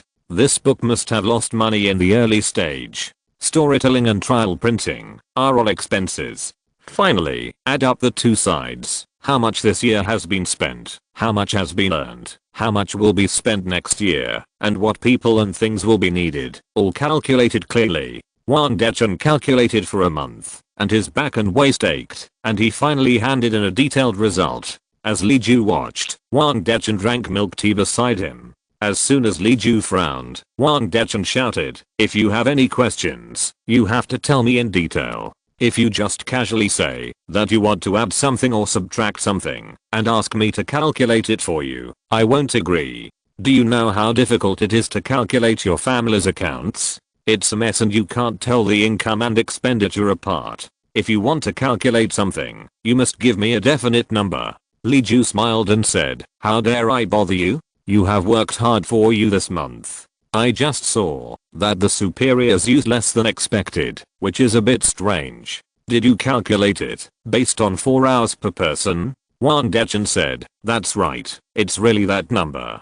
4 hours is not short. Master, calculate carefully how much can be done in 4 hours. And if this part is calculated, there will be 200 permanent workers next year, and countless temporary workers. It's just that the master always wants to save the world, so he thinks that 100 or 200 people are not enough. In fact, there are quite a few. Besides, there are also temporary workers. I also think that many things have to be done during the slack season, so it's enough to recruit temporary workers, and 200 permanent workers will be enough." Li Ju calculated in his mind and felt that it was indeed about the same, so he copied the list of employees to Wang Dechen and asked him to prepare this year's chicken feather room and start recruiting people from the chicken feather room at the beginning of the new year next year. After calculating the accounts and completing the preparations for the new year, Li Ju counted and distributed New Year's goods to everyone, and it was almost the New Year's Eve. As in previous years, after the new year, Li Garden was on holiday, and those who were still on duty were paid 3 times their wages. Those who wanted to go home could go home, and those who lived in Li Garden could also spend a happy New Year's Day. Li Yuan is more lively this year than last year. Although the harvest is less, they earn more. Last year, not many people had extra income, but this year everyone has a new job. Even the embroiderer Zhang, who is not very smart, gets extra money for weaving cloth. Of course, those who delayed their work for their extra income have been sent out by Li Yuan with a contract termination gift. Only those who can balance their main job and extra income are still in Li Yuan, living a fairy-like life of doing their work seriously and earning small money seriously. Day in society has finally returned. They also want to have a good new year, so no matter how the audience outside tries to keep them, they have to rush back no matter what. They come back at this time, just in time to contract the performance of this year's New Year's Eve party, and the effect will definitely be much better than last year's makeshift troupe. When Day in Society went out, there was a convoy of 60 people, including guards and strings and Yahoo. When they came back, they brought more than 130 people, nearly twice as many people. Among these people, there were opera fans who were obsessed with listening to operas and didn't want to leave Day in Club for a day, so they followed regardless of anything. As soon as they entered the city, they found a place to stay next to the stage of Lee Garden. There were also some people who had to be brought along, that is, the poor people rescued or bought by Day in Club along the way. Lee Garden had rules for everything. Although Li Ju was kind and generous, he saved more people than bought people. If he wanted to buy people, he had to go through Wang Dechen. Even if it was someone Li Ju liked, he would tell Wang Dechen and let Wang Dechen handle it. In very rare cases, Li Ju asked Wang Dechen to find problems with the people he hired. Wang Dechen would reply and give money to send them away, and Li Ju would generally not pay any attention to it. Even if Wang Bangtao was looted by Dying Chin and Qian Hong was sent by Yanan, it was Li Ju who agreed. Wang Dechen had observed that no one took the initiative to directly stuff a living person into Lee Garden. This is called special people for special tasks for special tasks, written in the rules of Lee Garden, to prevent people from making random suggestions and messing around with things they are not good at in the future. When Lee Garden's industry grows, these poor people brought by Day in Society are the first time that other people in Lee Garden, except Li Ju, have come to Lee Garden to recruit people. Although Wang Bantao, Qian Hong and others are very sure that Li Ju will agree to keep them, they always feel guilty. They want Li Ju to spend money and violate the established rules of Lee Garden. What will be the result? It's really unsettling. Chapter 185, Miss Qian Hong's Little Thoughts. Day in Society went back to its own small courtyard to make some repairs, and then Wang Bantao led Qian Hong and Ko Yukin to find Li Ju to report what happened along the way, the food collected, the audience's reaction, and the people brought back. Li Ju listened to them one by one, and some of them were almost the same as he thought, such as the crazy pursuit of enthusiasts, such as the sniping and shame of the defenders. There were also those two-faced literati who wrote texts to scold Day in Society, but couldn't help but want to write better scripts to suppress the peony pavilion that they sneered at. As a result, they found that their skills were not as good as others, so they became even more angry and wanted to scold Day in Society for corrupting people. These are all human nature, as long as they don't bring any negative impact to the backbone of Day in Society. There are also things that Li Ju didn't expect, such as the local operas that blossomed so quickly, such as the dozens of good drama scripts that appeared overnight, and the amount of food they collected, enough for Li Ju to mix in a batch of grain produced in the warehouse to fill the number. For example, some local officials believed that the Day in Society used obscene lyrics and songs to disturb the people's hearts and should be banned. Some local nobles said that the Day in Society charity performances and fundraising were great good deeds, entertaining the people's eyes and ears, so that the people could temporarily forget their worries and solve their problems, and should not be stopped. The two sides quarreled fiercely, and finally the Jinling governor and Yunnan and other great scholars supported them, which suppressed the opposition. It can be seen that Wang Bangtao, Qian Hong and others were very satisfied with this charity performance, or at least they were very excited. So many supporters and amateurs undoubtedly gave them great confidence. Li Ju felt that maybe they could still go out again. After all, they will always get old, and singing opera is a job for young people. In the future, they will always go on the road of opening classes and recruiting apprentices. It is always right to see more of the outside world and expand their influence. After the serious things were said, the next thing was the homeless people who were collected by Yaoniang and others along the way. They were either sold by their families or sold themselves into slavery. In short, they were people struggling on the edge of survival. Band leader Wang looked at Li Ju's face and explained carefully, if the master can't use them, we can keep them in our troupe to do odd jobs. After 2 years of teaching them how to sing, recite, act, and fight, they can go on stage. Then we can go to more places to perform, which is more suitable than hiring outsiders. Li Ju said, you have your own food to eat, and it's good that you can think of helping others when you see that they don't have food to eat. This is considered an emergency measure, and it involves human lives, so there is no need to be too rigid about the rules. As for the people you brought back, those who should be kept by you can be kept, and those you can't use can be sent to Wangdechen for arrangement. There is a shortage of people everywhere in Huangshan now, and as long as you are not a lazy person, you will definitely be able to find a job.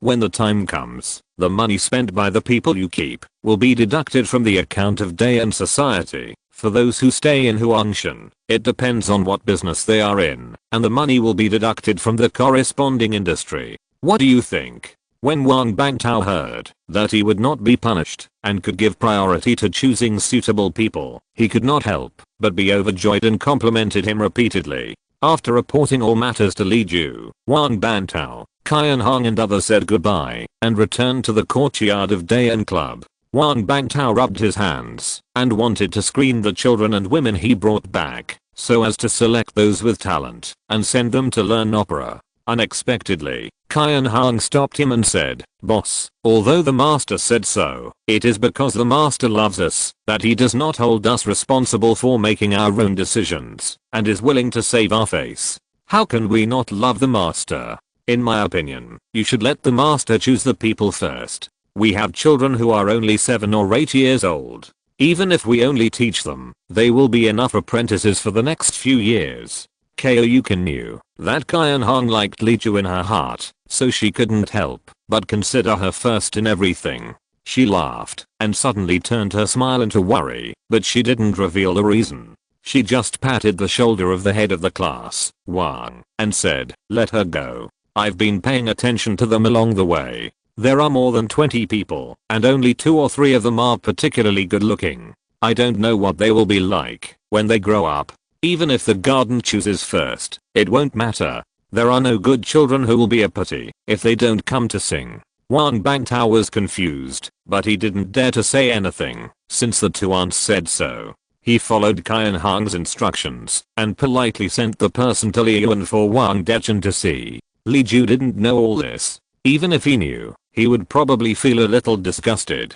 So it was fortunate that he didn't know these things, and of course he didn't receive Yaoniang's considerateness arranged privately. Liyuan was busy preparing for the new year. Even though there were more unfamiliar faces, Li Ju didn't think it was strange. Some people went home, and there was a shortage of manpower, so some temporary workers would inevitably be hired to fill in.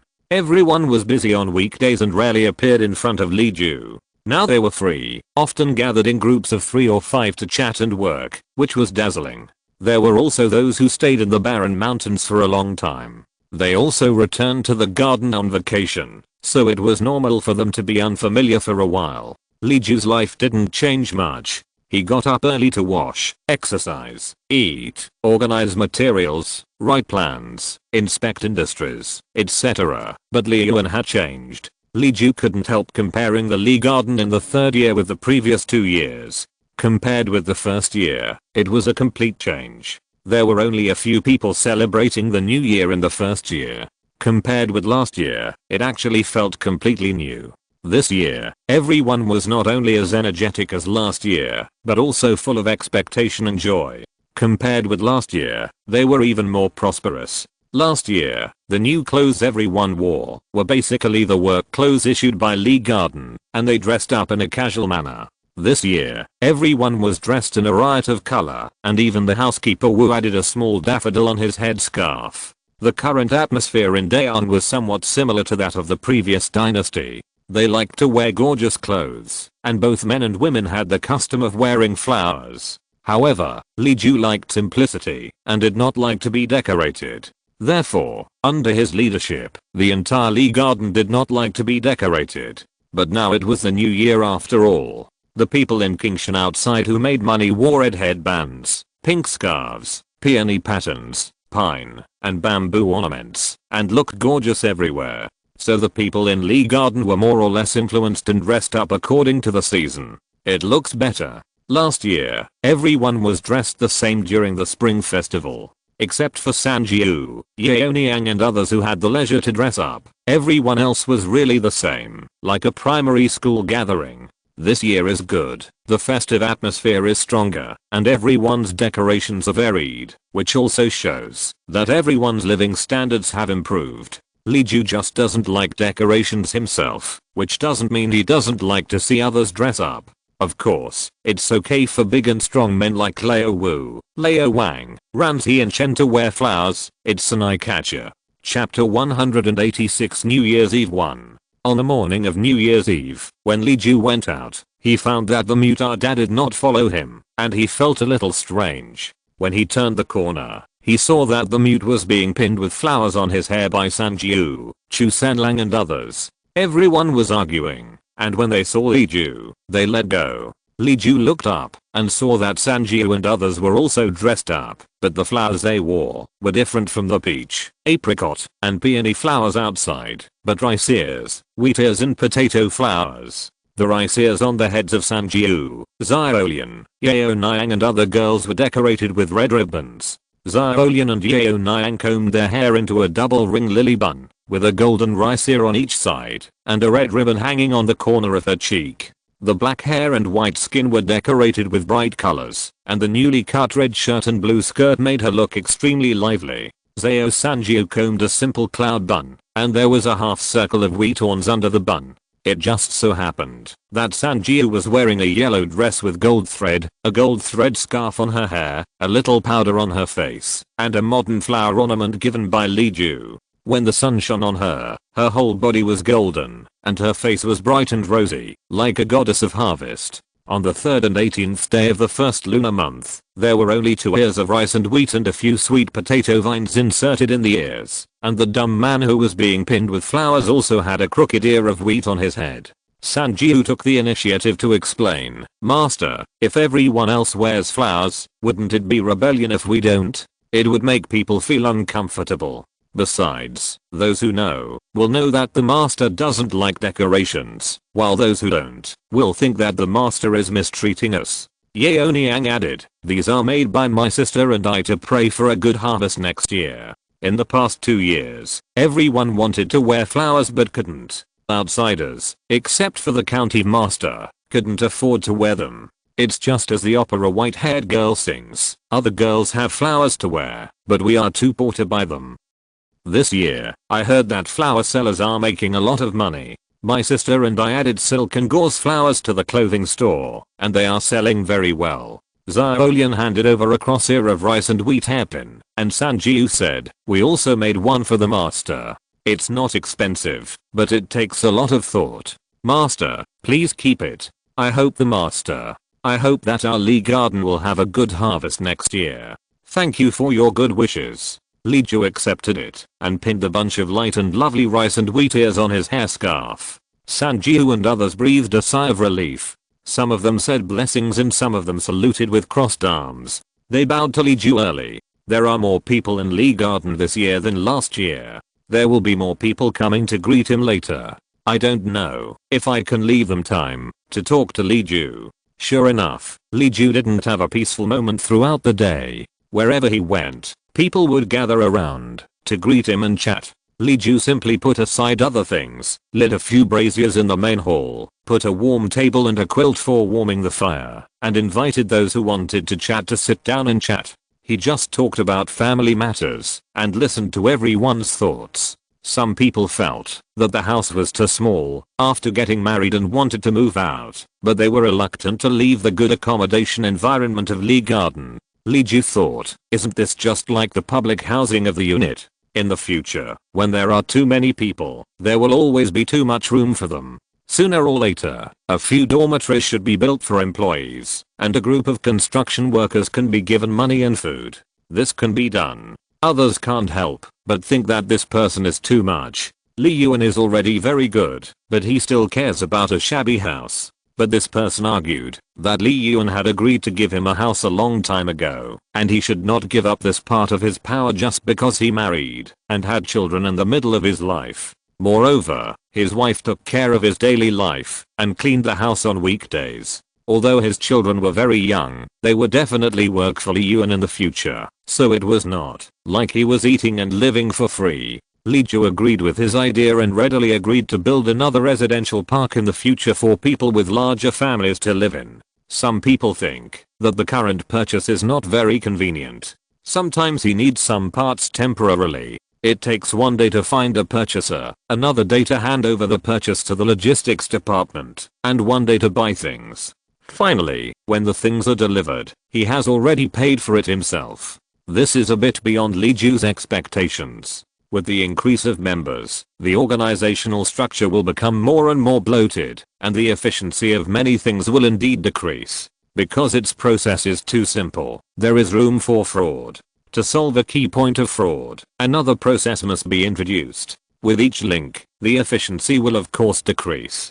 But Li Ju didn't expect this to happen so quickly. How many people are there in Li Yuan? And there is a problem of long procedures. Li Ju decided to deal with the matter first, using a simple and reliable logistics center to solve everyone's purchasing needs, and then slowly push it to other matters, trying to find a balance between preventing waste and speeding up efficiency. These are two very representative problems because they challenge the existing system of Li Yuan. Other problems are relatively simple. There are suggestions for improving the current living facilities. People who are good at a certain craft hope to improve some parts of Li Yuan, such as water pipes. There are doubts about schoolwork. There are relatives and friends who want to rely on, and there are people who want to run an industry like Sanjiu. The problem is very realistic and not that difficult to solve. After chatting with everyone, something unexpected happened.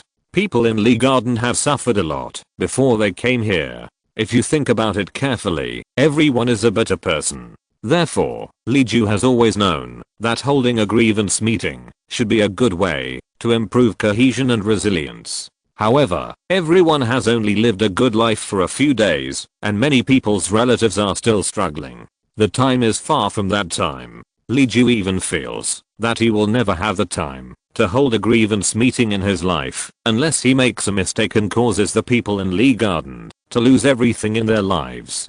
But on this New Year's Eve when everyone should be reunited, the uncles, aunts, girls, and boys who chatted with Li Ju, but they entered the stage of complaining while chatting. The cause was that someone among the people who were warming by the fire suddenly muttered, "If we talk about good fortune, it's the housekeeper Wu Bo who is lucky. He just encountered a disaster, and he met the master, who brought his whole family to him, and he lived a good life. If my mother had survived for 2 more days, she would have sat here warming by the fire and eating sweet potatoes like Grandma Wu." Then other people also talked about their parents, sisters, brothers, husbands or wives, children and even grandchildren.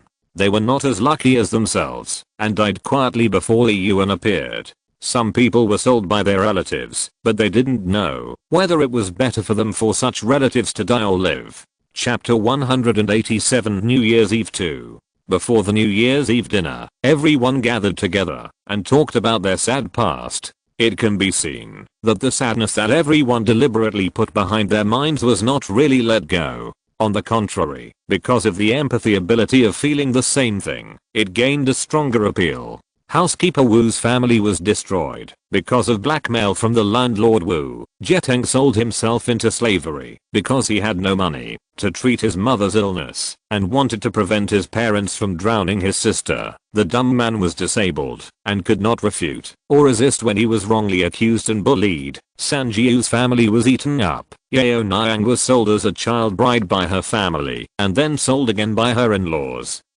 The potter was kicked out by his master because he was ill and did not pay for his wages. Others borrowed a bushel of beans but were blackmailed for a stone of rice and could not pay it back. Some rented a field, but had their crops burned down during the autumn harvest and went bankrupt. Some fled from famine after years of disasters. Some had their wives and daughters taken away by others and were beaten half to death. Some were illiterate and were tricked into writing IOUs. Some had their fields and houses occupied by bullies. Li Ju thought of Mr. Zhao Shuren's famous saying. I opened the history book and checked it. There was no date in this history book. On each page, the words benevolence, righteousness, morality were written crookedly. I couldn't sleep anyway, so I read carefully for half a night. Only then did I see the words between the characters. The whole book was written with 2 words. Eat people. No matter how bad the future world is, it is better than now. But this time is better than the war 30 or 40 years ago. Everyone complained about their sufferings and talked about the good things now. First, thank Li Ju for his kindness, and second, thank the peaceful situation. People finally don't have to suffer from the pain of separation and chaos, and there is one less layer of oppression from war. Li Ju felt that people's minds were settled in the peaceful years, so they were destined not to start a rebellion, so they had to suffer the pain of being boiled in warm water, which seemed to be bad. Then he thought that at least more people would survive, and he didn't have to watch so many people sacrifice in vain. It was better to be in the peaceful years. Everyone laughed and cried until the charcoal brazier was heated 3 times. The sun went down, lights were turned on everywhere, the stage outside was set up, the kitchen set out the food, the kitchen helper sat down, and the New Year's Eve dinner began. As usual, the old storyteller hosted the party, making jokes to liven up the atmosphere. The main programs were replaced with classic songs from day and club and new plays that will be officially announced next year. There were both lively and lingering sad ones. Li Ju deliberately did not restrict the style of the dinner program. He did not require that some lively and fun passages should be sung on New Year's Eve, for fear of hurting the enthusiasm of the creators. Maybe he will never see his ideal country in this life, but he hopes that these people can get as close as possible, even if it is just to touch the border of that dream paradise. After New Year's Eve, Li Yuan was very busy on the first day of the new year. Li Ju went out at noon and asked Tuang Zhi and others to visit County Magistrate Wang and County Magistrate Wu in the back house of the county government. In the evening, 2 more county magistrates, Yu Fu, Dang and Weaving Chen, etc. came to pay New Year's greetings one after another, and Zhao Xiansheng and others came with them. They came and went until the lights came on. On the second day of the new year, masters and shopkeepers from other industries paid New Year's greetings. Other families who had received Li Ju's favor came to the door carefully to send some fruits and melons. They just wanted to leave the gifts and leave, but Li Ju kept dinner for them as usual. He went from house to house and didn't have time to spare until the Lantern Festival. Even several places in the poor relief office sent small gifts to the best of their ability, which were a piece of one-piece clothes made of scraps of cloth they begged from the rich and prosperous families from door to door. It can be seen that the sewing of this dress took a lot of effort. The pieces of cloth used to assemble the clothes are bright in color and fine in texture. They look brand new and clean, and there is a smell of being exposed to the sun. The stitches of the clothes are very dense, and they are filled with cotton and down. They are quilted in the shape of cloth heads, so they are light, thin and warm. The overall aesthetics are also quite good. The colorful cloth heads have different saturation levels, and the patterns are not exactly the same. Putting them together actually creates a pile of brocade and ashes effect. The person who sent the 100 family clothes was an old lady from the healthcare center. She pinched the corner of the clothes and said coyly, "I wanted to put together an umbrella for the people, to thank the master for saving my life, but I heard that thing can only be used to send off officials. We don't want the master to leave, so we dare not give it. We put together this one. It doesn't look good, but it's just for the sake of auspiciousness." Li Ju liked it very much, and wore this lining robe under his Taoist robe when he went out to watch the lanterns that night. The bustle of Qingshan County lasted from the New Year to the Lantern Festival. The Lantern Festival was the last night without a curfew and the only day for men and women to meet privately. It can be said that the whole city was out, and anyone who had free time went out to stroll around. Last year, the lanterns that Li Ju asked Wu Guanjia to make were very popular. This year, people on the street were carrying rabbit lanterns, lotus lanterns, butterfly lanterns, and lion lanterns. There were also a few wealthy families who put up revolving lanterns with various stories engraved inside, attracting nearby children to gather together to watch the stories and forget to walk around. Some people with clever minds have made other types of lanterns based on the Liyuan lanterns. For example, this year is the year of the snake, so many families have put up beautiful glass snake lanterns, and the best one is a group of white snake and green snake themed beauty lanterns. Li Ju walked and observed people's activities. The prosperous market gave birth to a small and flexible street stall economy. In the past, there were only a few common grocery stalls and juggling stalls, but this year there are many other stalls. There were people selling snacks, clothes and jewelry, pots and pans. It was crowded and lively. People who visited the lantern market wore their best clothes, all decorated with moon-shaped skirts and phoenix tail skirts, looking very charming under the moonlight and lights. People bargained with vendors while watching the lanterns, holding all kinds of small things in their hands. There were also young men and women who fell in love with each other under the lanterns and then walked together with affection. Even if they just did the pendulum movement from beginning to end and then from end to beginning, the young people who only had eyes for each other were very happy. Li Ju walked twice and felt that the impact of last year's poor autumn harvest was almost gone. Everyone lived and worked in peace and contentment again and seemed to be very optimistic about the future. Li Ju was infected and felt that the burden on his shoulders was much lighter, but it seemed that there was always something missing. When Li Ju walked for the third time, he finally remembered.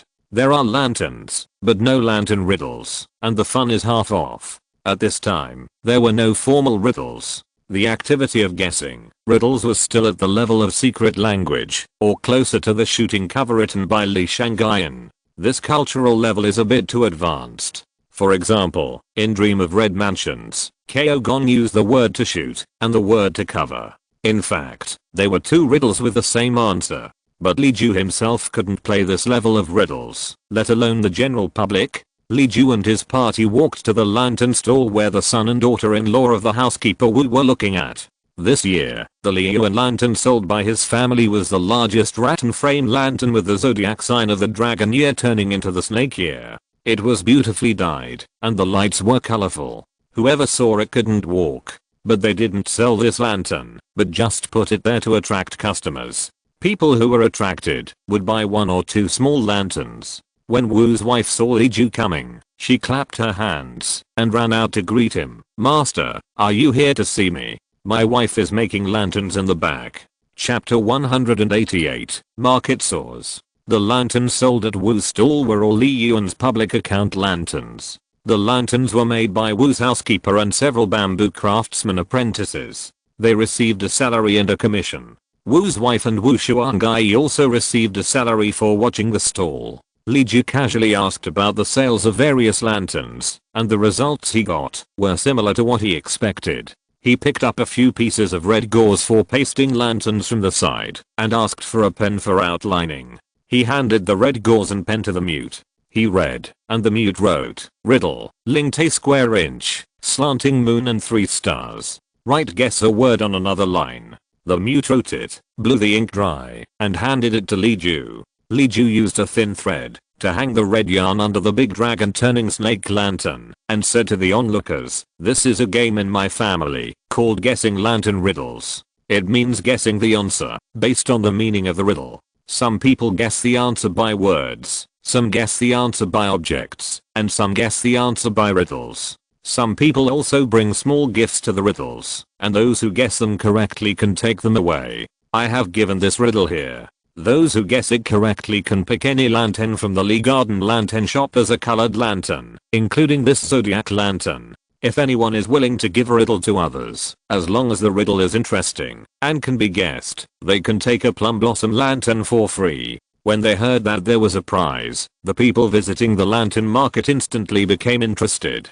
The news spread from 1 person to 10, and from 10 to 100, and soon the lantern shop was full of people. The riddle Li Ju gave was related to Journey to the West that he was going to copy for the new year. It was very simple, and it was soon guessed by a young boy.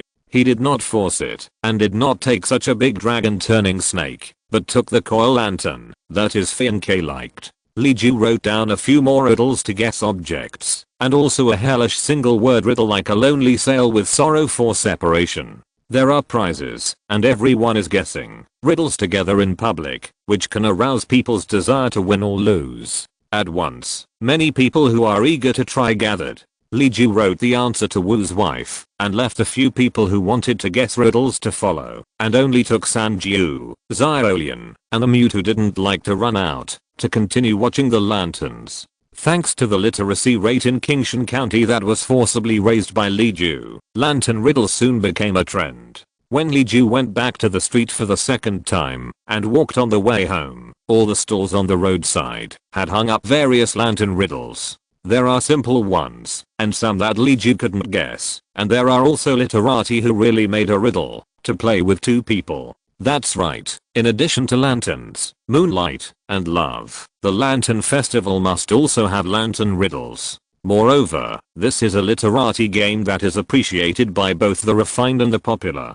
In addition to entertaining people, it is also good to spread it. Yu Fu and Huang Zhi, who were also strolling on the street with their daughters and wives, suddenly found a new and interesting toy and immediately thought that it was made by Li Ju. The two families, who were still thinking about where to have fun in the second half of the night, simply went to Li Garden in a mighty manner to find Li Ju to play this lantern riddle. Since Yujin returned to Jinling, Yu Fu brought his family to Qingshan City, so they were two couples plus Yu Fu's third son, a total of 5 people. These 5 people were either well-educated scholars or talented women and celebrities. Li Ju was no match for the 5 of them. He admitted defeat after playing 3 rounds. He admitted defeat, but Xiaolian, who had been listening all the way, wanted to save his face, so Li Ju simply replaced Xiaolian.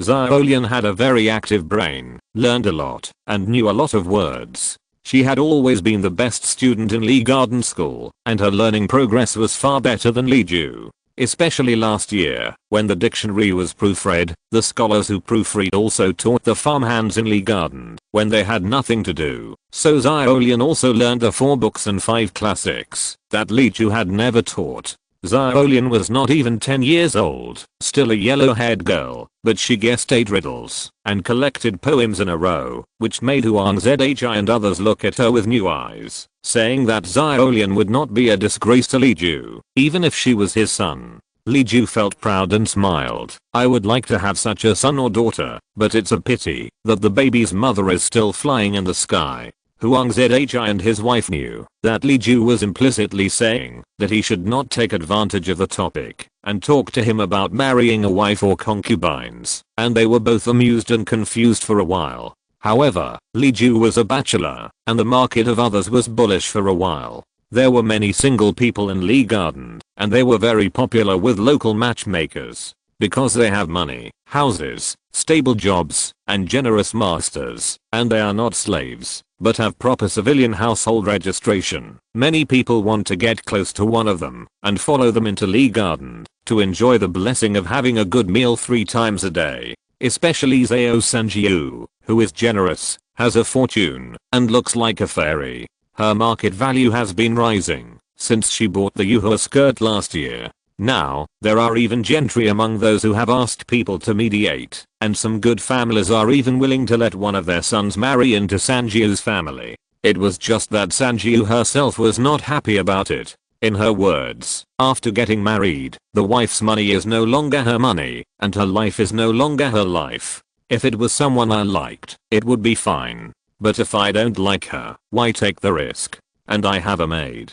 What if the husband treats little Lion Hua badly? The master can help me temporarily, but he can't help me forever. Therefore, Sanjiu's heart was as hard as stone. No matter how the matchmakers said sweet words, she didn't say a word. Some jealous people also said that Sanjiu was thinking about Li Ju, and said in a vague way that she was a pheasant wanting to become a phoenix. At first Sanjiu was angry, but later when she learned that Li Ju didn't care, she dared to retort, if there really is a man like my master who wants to marry me, I would be happy to do it, even if he pays me for nothing. First, He must be good, cherish the elderly and the poor, and donate grain and road construction like a mountain of gold and silver every year. Second, he must be good to me. Since he has me, there will never be another one, and there will never be two lovers in this life. Third, he must let me do what I want, and I can earn money outside, while he stays at home, to look after the house or find a job for himself, but he can't restrict me. I earn money to support myself, and he can't stop me from going out, just because we are a family. Fourth, he must be good looking. I don't want that fair and clean little master who is weaker than me. I have to marry a warrior who can fight a tiger. Since our master has these 4 advantages, if I really have this idea about him, isn't it normal? The jealous people held it in for a long time, and could only say that Li Ju indulges his family members, is a soft-hearted henpecked man, and is not like a man, and then left embarrassedly. Not long after that, people remembered, oh, it turns out that Master Li is also a bachelor, and has not married yet. According to what Miss Zhao said, the master has decided to marry only one wife, and no longer take concubines, regardless of whether it is true or not. How nice it sounds. Especially those wealthy families are afraid that their daughters will be wronged, or they are very worried that the dowry for their daughters will be used to buy the children of other women in the son-in-law's family. Isn't this a coincidence? Master Li has no father or mother, and he doesn't take concubines. Then 100 years later, won't the entire family become his own grandchildren? Master Li has no parents, so naturally there is no reason for his in-laws to raise grandchildren. When something happens, only his in-laws can take care of it, and he is not afraid that his grandchildren will not be close to his own family. Isn't this a pie in the sky? Therefore, Zhao Sanjiu's market value went from a big fire to a small fire, but Li Ju's market value soared. Chapter 189 Spring is coming. Because there were so many people who had proposed matchmaking to Li Ju in the past 6 months, and they had hinted at various things, when Yu Fu came to see Li Ju's first reaction was, does the Yu family have an unmarried daughter? Unexpectedly, after Yu Fu finished his opening speech, he changed the subject, and said that he was proposing marriage for his son. My Sanlang is now 12 years old. He is not ranked in the top of the Jinling official school, but he is in the middle. This child will take the county examination next year. He has been a little naughty and too wild recently, so my wife and I discussed arranging a marriage for him first, and then we can get married when both of us are 20 years old. First, so that he can study with peace of mind, and second, the girl is a good person. My wife and I like her so much that we want to settle it as soon as possible to avoid regrets in the future. This is our idea, but we still need to ask Bo Xiu's opinion. If it is possible, the official matchmaker will come to talk about it tomorrow. If not, just pretend that I never mentioned it, and it won't hurt our harmony. Li Ju had not expected this to happen, and asked with great interest, excuse me, which girl is this? Why do you have to listen to my opinion? There is no other girl in my family except my youngest mother. Yu Fu said, we are such a close friend, so I won't beat around the bush. My wife and I want to talk about Madame Zhao's daughter, Xiaolian. Xiaolian has grown up under my nose for a year. Needless to say, her character is excellent and her intelligence is also top-notch. Madame Zhao is a straightforward person, and our two families get along well. When guessing riddles yesterday, Xiaolian and Sanlang seemed to have a tacit understanding. What do you think? When he said this, Li Ju remembered that Yu Fu's third son seemed a little shy when guessing riddles yesterday, but he just thought it was his nature. Now it seemed that he was restrained because there was a little girl at the table. Yu Fu added, to be honest, this devil of my family has done a few spectacular things in Jinling, teaching others to follow their parents, intimidating other people's playboys, and so on. When he was guessing riddles with Miss Xiaolian yesterday, he seemed like a different person. I guess he likes her in his heart, but he just hasn't figured it out. I, as a father, can only test her. To be fair, Yu Fu told his son about Xiaolian, which was definitely too high for Xiaolian to marry. Even in modern society, the gap between people has been greatly reduced. A 985 university key project leader who enjoys national subsidies and is a rich second-generation professor's son is marrying the daughter of a clothing counter manager. This girl will be envied and jealous. Li Ju hates blind marriages, but when he looks at the reality, if he misses Yu Fu, what kind of person Zhao Olian will meet in the future, Li Ju doesn't know. Yu Sanlang himself is okay, and Yu Fu and his wife are also very good people, which is the most rare in this era. Parents-in-law are difficult to deal with, and daughters-in-law have to suffer. Therefore, in ancient times, women had to marry well. Not only the husband himself had to be good, but also his parents had to be good, and his brothers and sisters-in-law had better not be bad. Yu Fu's family is such a good choice. Li Ju thought for a moment and said, to put it without emotion, this is the best. Zhao Olian was raised by me, and she is no worse than my own daughter. If she is lucky enough to become a wife of your family, it will be my luck and her blessing. But, Zhao Olian will live with your family in the future, and Zhao Sanjiu will be your in-laws. They have to think clearly about what to do. I can't make the decision for her. Besides, I myself hate the so-called parents' orders and matchmakers' words. Husband and wife are one, and they have to live together for decades. After all, they have to experience the taste of it themselves. So what I say doesn't count. The two children have to be happy. Yu Fu smiled and said, my dear brother is more radical than me. I originally wanted to make an agreement first, so that the daily interactions between the two children would not be considered as violating the etiquette, and it could be considered as childhood sweethearts. If they really get along well in the future, it would be a match made in heaven. If they don't get along well, they can quietly cancel the agreement, and it won't hinder anything.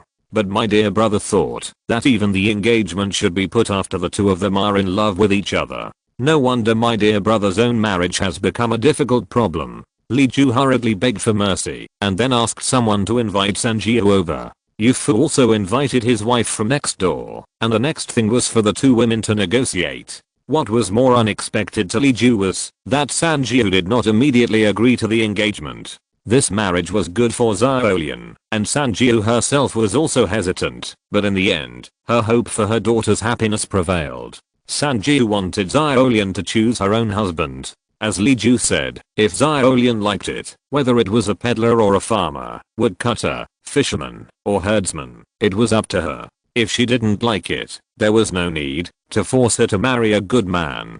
Zhao Olian was upset that they were ordered to get married, but did not have any affection for each other, and how innocent was the man. However, Sanjiu did not reject Mrs. Yu's suggestion to let the two children see everywhere. Anyway, Zhao Olian was not the type to bury her head in embroidery, and Yu Sanlang loved to travel around, and was not the kind of person who was restrained. Since Yu Fu still needed to stay for a few years, Yu Sanlang would naturally come to Lee Garden to hang out every now and then, and there would be plenty of opportunities for them to meet and get along. Both parties were satisfied with this result. Then the next morning, Li Ju went out to exercise. Just after finishing a set of long boxing, he caught a glimpse of two small figures wandering by the small pond in Lee Garden. One was writing and drawing in a notebook, and the other was walking around her.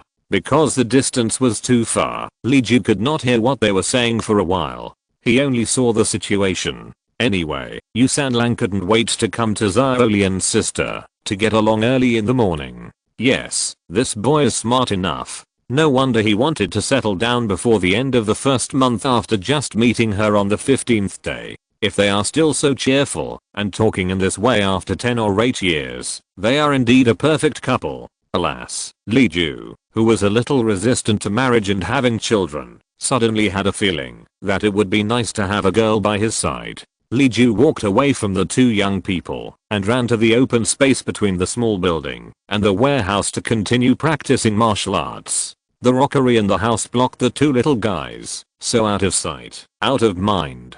However, just after he performed another set of long fists, a scream broke the tranquility of Lee Garden. Li Ju immediately recognized that it was Yu Yaoniang's voice, and his heart tightened. He quickly put away the things in his hands and jumped to the small building of the women's dormitory in a few jumps. Yu Yaoniang's house is the closest to Li Ju, almost opposite the door, with only a section of gravel road in between. Because they are blocked by the curtain, they usually cannot see each other. However, Yu Yaoniang likes to do needlework under the railings or steps on the corridor in her spare time.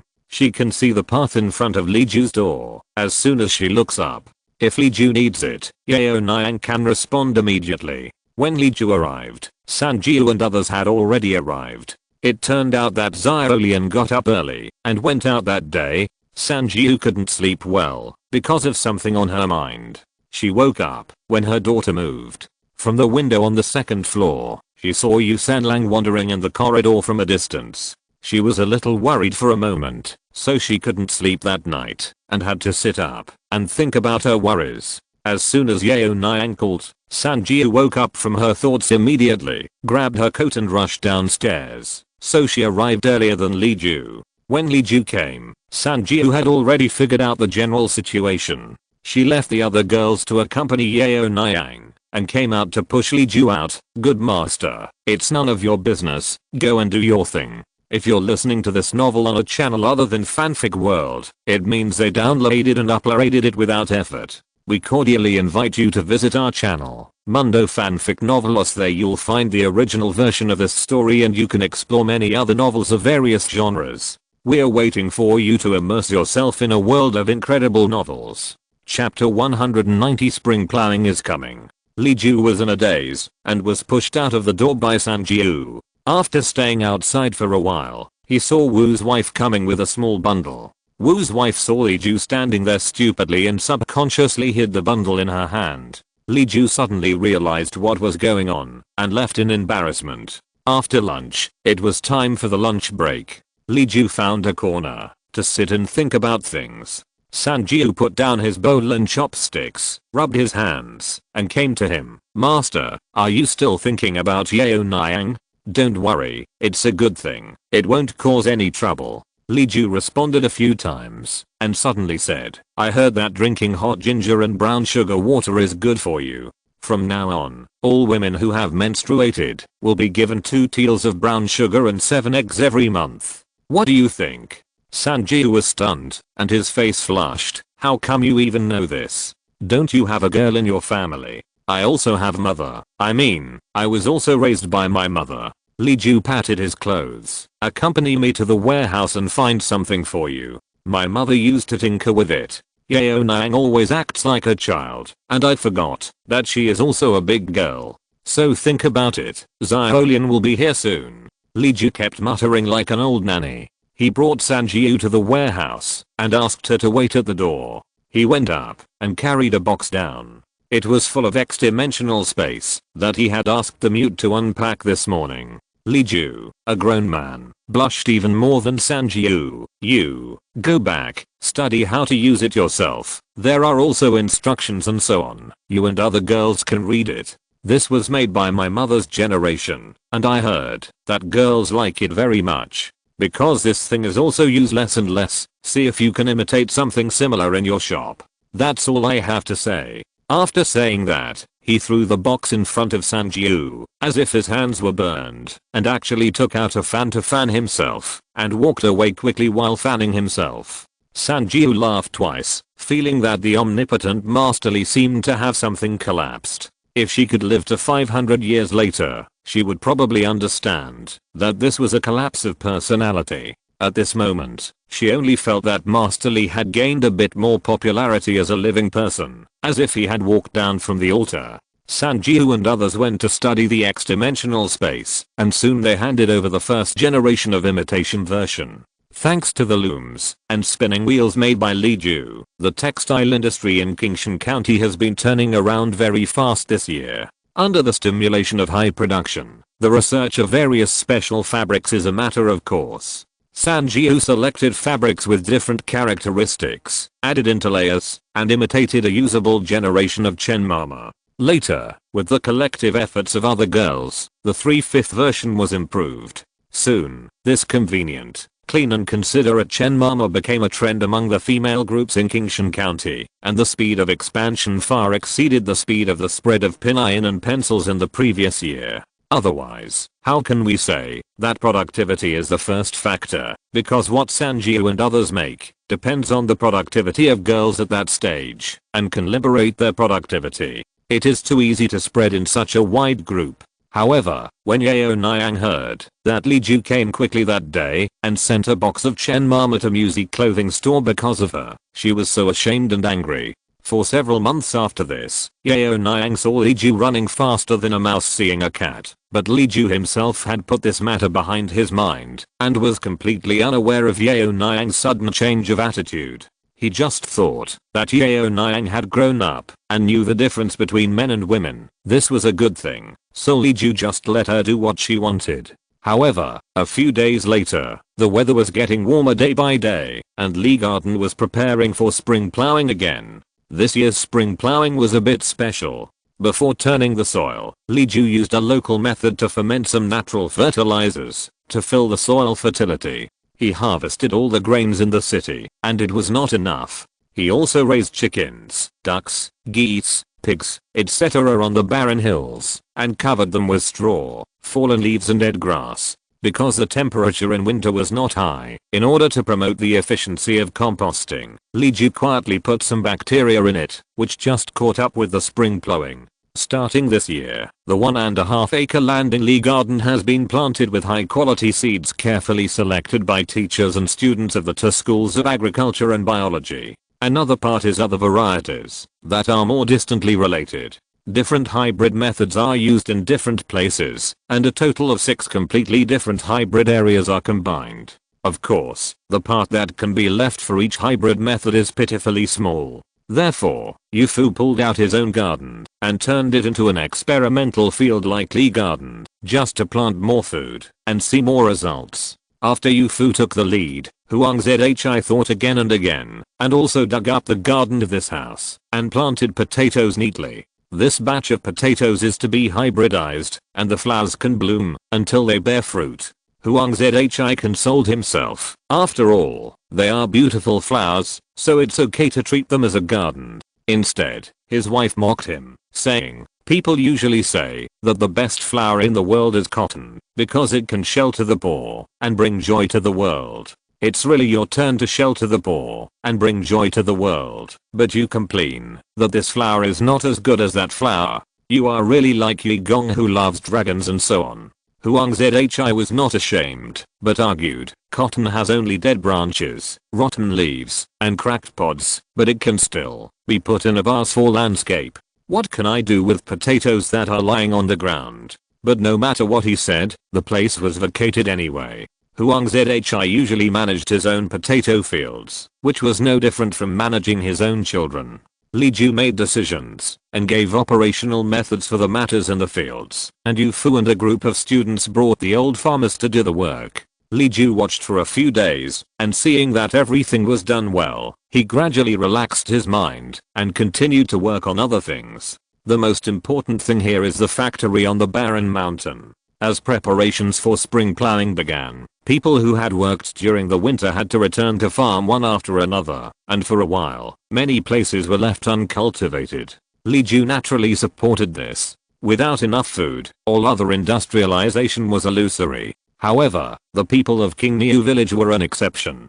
Zhang Zhao and others in King Niu village also split into 2 groups because of the disagreement on whether to return to the village to farm, and they could not convince each other. Zhang Zhao and 3 other strong women were the swing faction.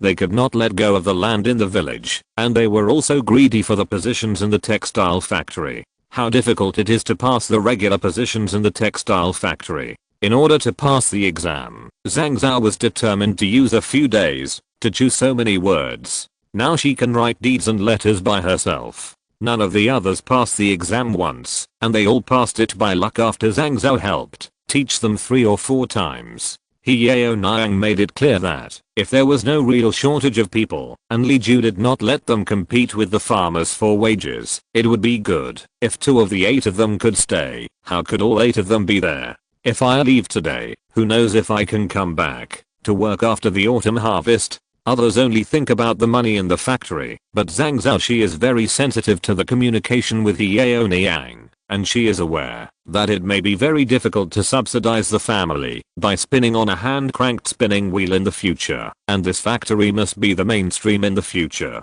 Therefore, this position is no longer a simple short-term job to earn money.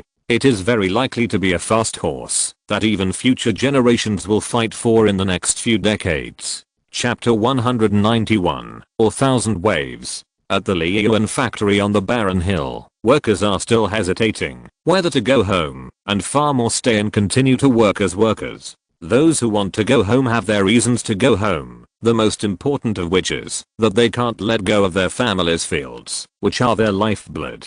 Several female workers have another reason: to take care of their families. There are old and young people at home, and they not only have to go to the fields, but also have to take care of the family's food, drink, and defecation.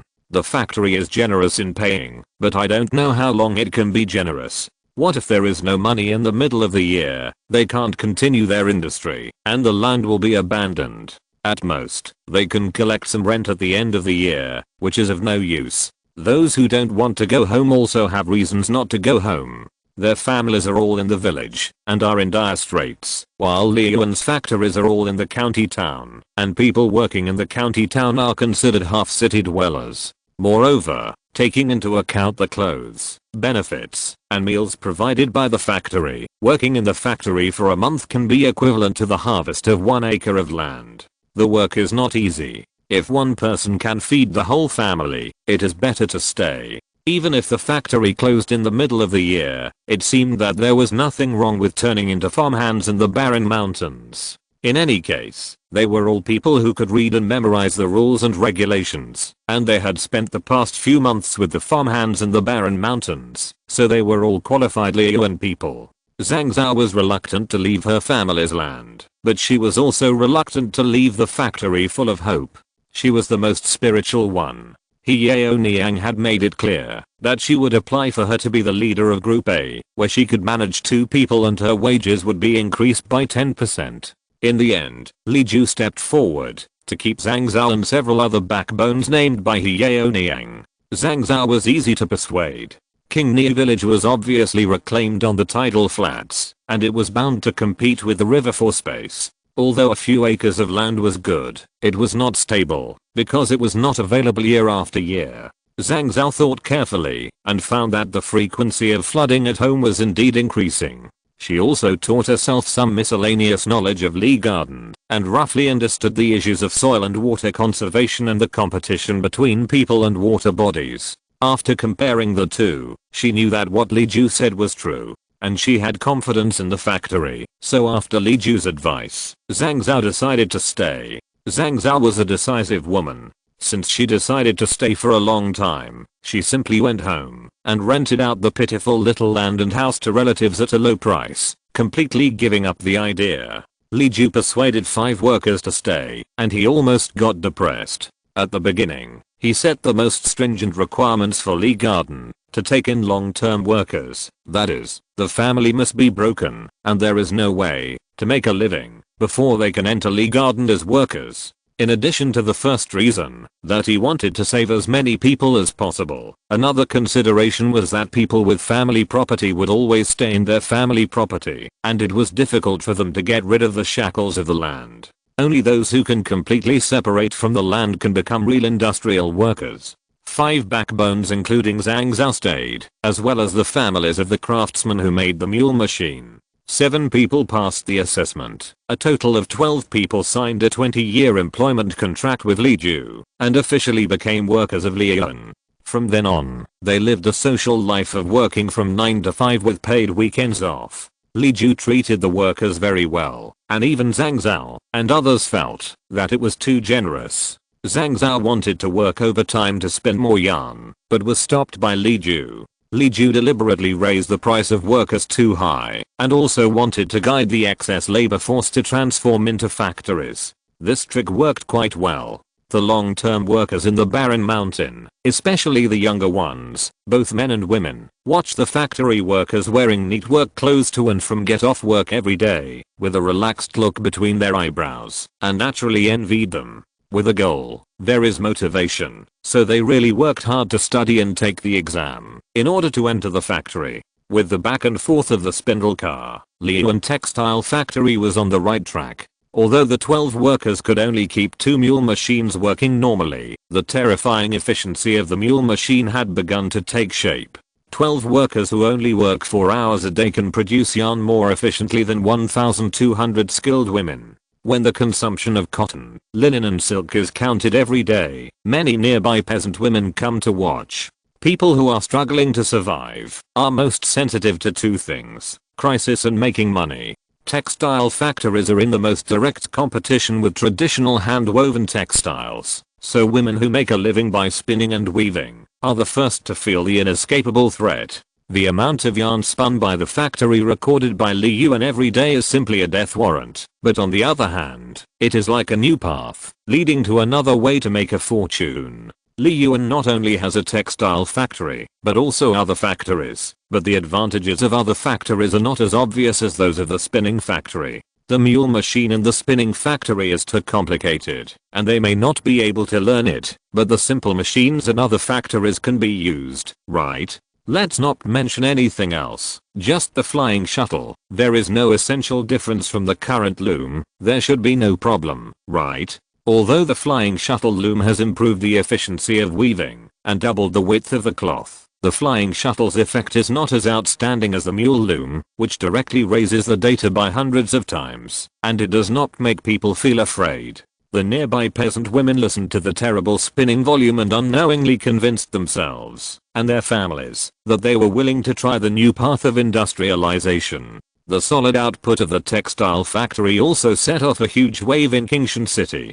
Dyeing and weaving Chen, Huangjian, Yufu, who had a good relationship with Li Ju, and Wu County Magistrate, who knew about the mule loom in advance, had already set off for Suiyuan County. Tai Shaowang and others landed in advance. They pre-ordered Li's mule loom and prepared manpower and seeds in advance to open up wasteland, to plant cotton and raise silkworms. By the time others reacted, they could only grab the quota for the second half of the year. For those partners who were not particularly close to Li Ju, this waiting was nothing. Those who had seen the mule machine chose to wait patiently. They could afford to wait for 1 or 2 years. They could also take this time to adjust their own farmland structure and prepare the extra manpower they needed. At this moment, even if Li Ju threw the mule machine in their faces, they had no people and cotton to produce. Li Ju had always been worried that the blind expansion of textiles would lead to competition for resources with food.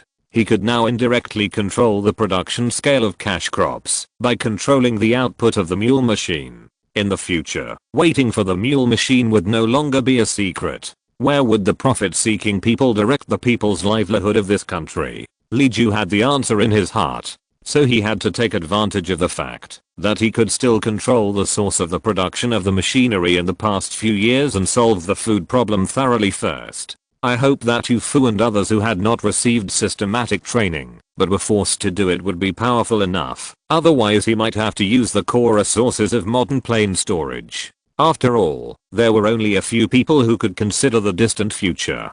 People at the moment were still shocked by the mule machine. They have not yet thought of competing for resources with food, because only a few people can afford several sets of clothes to wear, and many families only have 2 sets of clothes to wear. The emergence of the mule machine can at least allow everyone in the world to afford a set of clothes, so that fewer people will freeze to death in winter. If this news broke last year, I'm afraid that people who heard it would still doubt it. At this moment, no one will doubt it anymore. Li Yuan's grain output last year was enough for people to believe the information in Li Yuan's newspaper. No matter how exaggerated the information was, it was true. This included Yunnan, including several chief clerks in the capital. They were either close or their affairs were related to textiles, so they would always get the news faster. Yunnan received letters from his son and Huang Zhi in the latest issue of miscellaneous studies of hundreds of schools. The letters and magazines mentioned that Li Ju had built the mule machine conceived 2 years ago and could produce 6,000 spindles of various colors of yarn a day.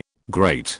Greatly barks Yu. He is truly a man with the world in his heart. In life, food and clothing are the 2 most important things in life, and he wants to figure out everything. If everyone is so selfless, there will be no hunger in the world. Chapter 192. The reaction of the capital. The people of the imperial capital were now paying more attention to Huan and Ao, and the time required for Li Ju's new things to reach the capital was getting shorter and shorter. No one dared to intercept the letters sent by Huanan, because His Majesty the Emperor and the princes and princesses would ask about it from time to time. The letters written by Yaoniang were like this, one after another, conveying what happened in Yu and the new content of Li's miscellaneous studies to the capital. Amid the hatred of Wu Yu and others, they flew onto the desks of various people. The composting method was also passed on, and several farms of the royal family learned this method to compost, but because the weather was colder, the composting time was shorter, and there was no bacteria to accelerate. The effect was not very good. It was also simpler than the simple wood-composting method. The bicycle was also passed on. The principle of this thing was very simple, but it was difficult to make it comfortable.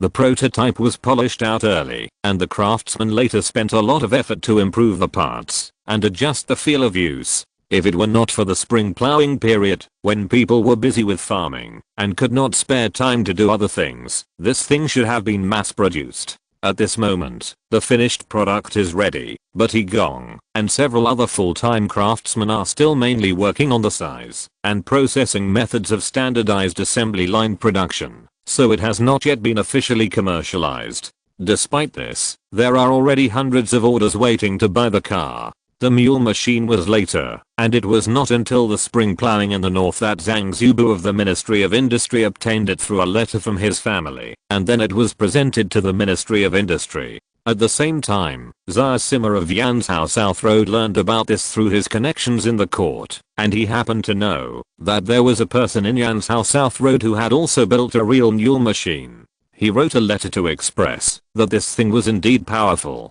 So a few days later, the former Qingshan County Magistrate, the current Sichuan Prefect Wang Yiwei, had just assembled the human-powered version of the mule machine in the Sichuan County government, and the Ministry of Industry was ordered to take it away. The Ministry of Industry restored the mule machine it had taken away in its official residence. Unfortunately, there were only rough drawings, and it was impossible to restore the mule machine that could be produced. But the wall full of spindles, even in a static state, could make people feel its horror. The various parts are finely interlocked, the principles are complex, the structure is complicated, and the execution is stable. This is the unique aesthetic of industry. His Majesty the Emperor only knew that the 600 spindles could rotate together, reaching hundreds of times the current spinning efficiency. He knew nothing about the rest, and was not very interested in it. As an emperor, he only needed to know the results. The process principle would be served by his ministers.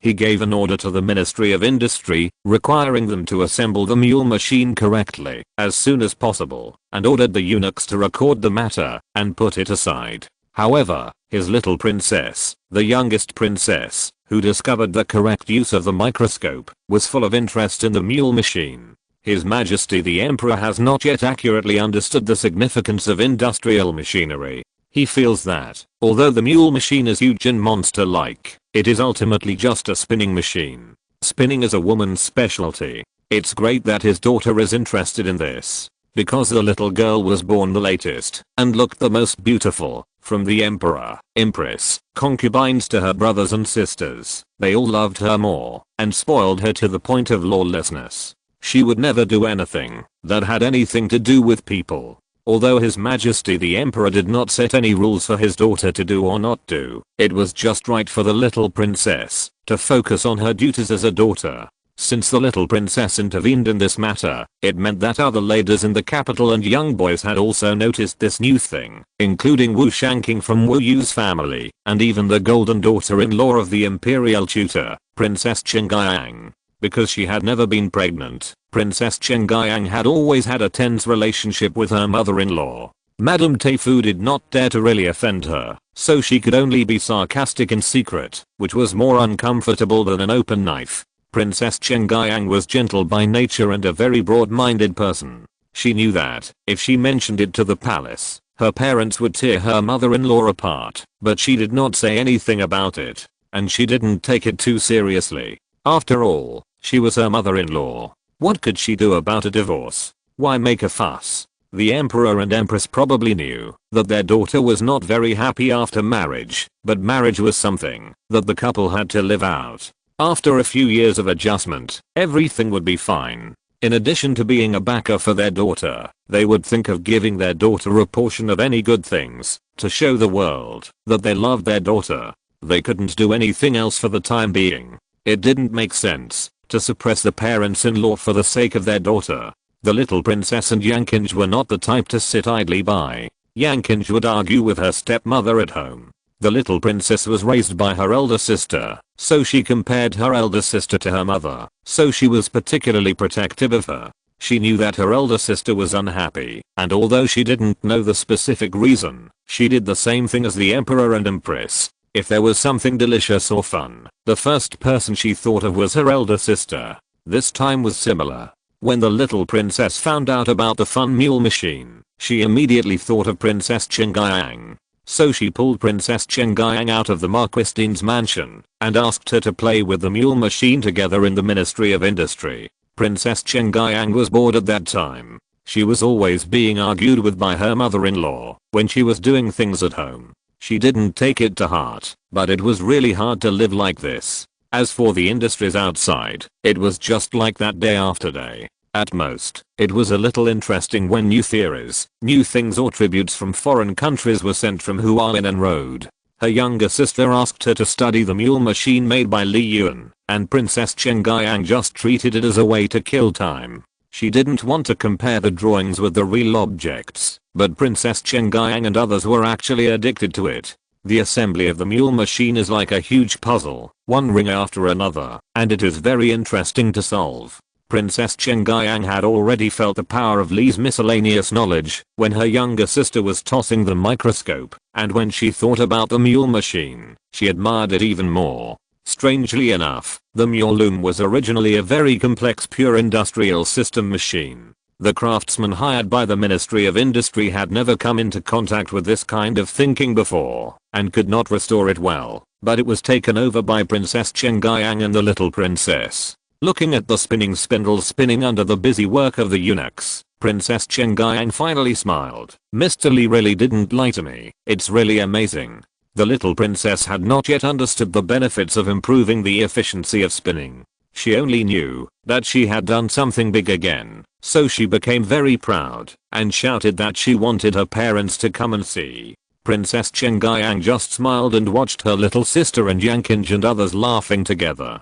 She ordered the maid with her little sister to return to the palace to inform the queen, and signaled several directors of the Ministry of Industry to report to the queen. After giving the instructions, Princess Yu Yaoniang continued, "I have always heard of Mr. Li's books and periodicals such as 100 Schools of Thought, but I did not read them completely and just regarded them as some oddities. This time when I got this spinning machine, I realized that every small part of it is important, so I can't help but want to read it carefully again. I remember that the Ministry of Works received Mr. Li's complete set of theories. May I take a copy?" This matter was extremely simple. His Majesty the Emperor had not asked for it to be kept secret, and it was not a rare thing. Li Yuan would print hundreds of copies every issue himself. The directors, who followed the young masters and ladies to make trouble, readily agreed, and carefully packed the original copies they received, and sent them to the residence of Marquistaigne. Chapter 193 Prisoner of the Ox. Princess Yu Yaoniang was able to accompany her sister to complete the restoration that the craftsman had not been able to do. In the final analysis, the first reason was her talent and the second was reading. On weekdays, when she had nothing to do, she would read almost all of the books on Li Yuan's miscellaneous studies that her sister sent her, but she had never systematically sorted them out from beginning to end. After Mule Ji figured it out, Princess Yu Yaoniang seemed to have realized the essence of Li's miscellaneous studies. She asked for all the books and periodicals and sorted them out according to different categories. During the sorting process, Princess Yu Yaoniang's mentality gradually changed from interesting at the beginning to profound meaning. Those seemingly wild or interesting small chapters, after being sorted out, became a systematic theory from shallow to deep.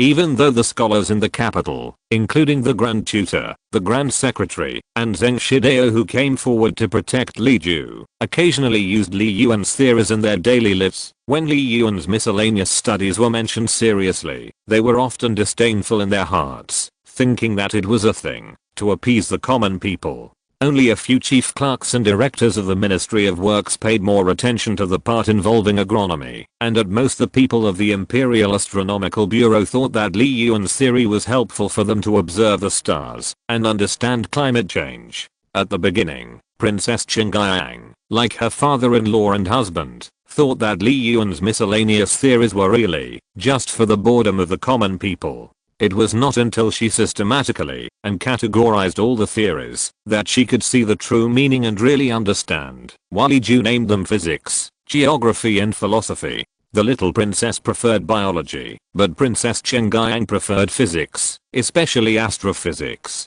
In order to avoid premature conflict with the great scholars of the time, Li Ju did not directly throw out the concepts of stars, planets, and satellites. He only raised the question of what the constant in the movement of the sky as constant was. There was also an iron ball experiment inviting those who were interested to test it themselves, and the small ball method was used to explain the causes of solar and lunar eclipses. As for other information, no details were given. Princess Yaoniang was extremely intelligent, and Li Ju's vague words aroused her curiosity and made her want to explore further. Knowing that Li Yuan's books and periodicals were delivered by the Zhang family, she specially ordered her own family to go to the Ministry of Rights, delivered a letter and 2 gifts, and asked Zhang Zubu of the Ministry of Rights to deliver the letter to Huainan Road. It was normal for the princess to have exchanges with officials of the Ministry of Rights, and no one thought much about it. Therefore, no one noticed the letter of Princess Yaoniang. With Zhang Zubu's intentional show of goodwill, it was delivered to Li Yuan safely. In order to prevent unnecessary trouble, Princess Yaoniang wrote a letter with a false identity and the handwriting was also standard official script. According to common sense, Li Ju could not know who the owner of the letter was. But Zhang Zubu let him slip the question. Since bringing Li Yuan's Pinayan and Romance of the Three Kingdoms into the palace the year before last, the Zhang family in the capital has considered themselves tied to Li Ju.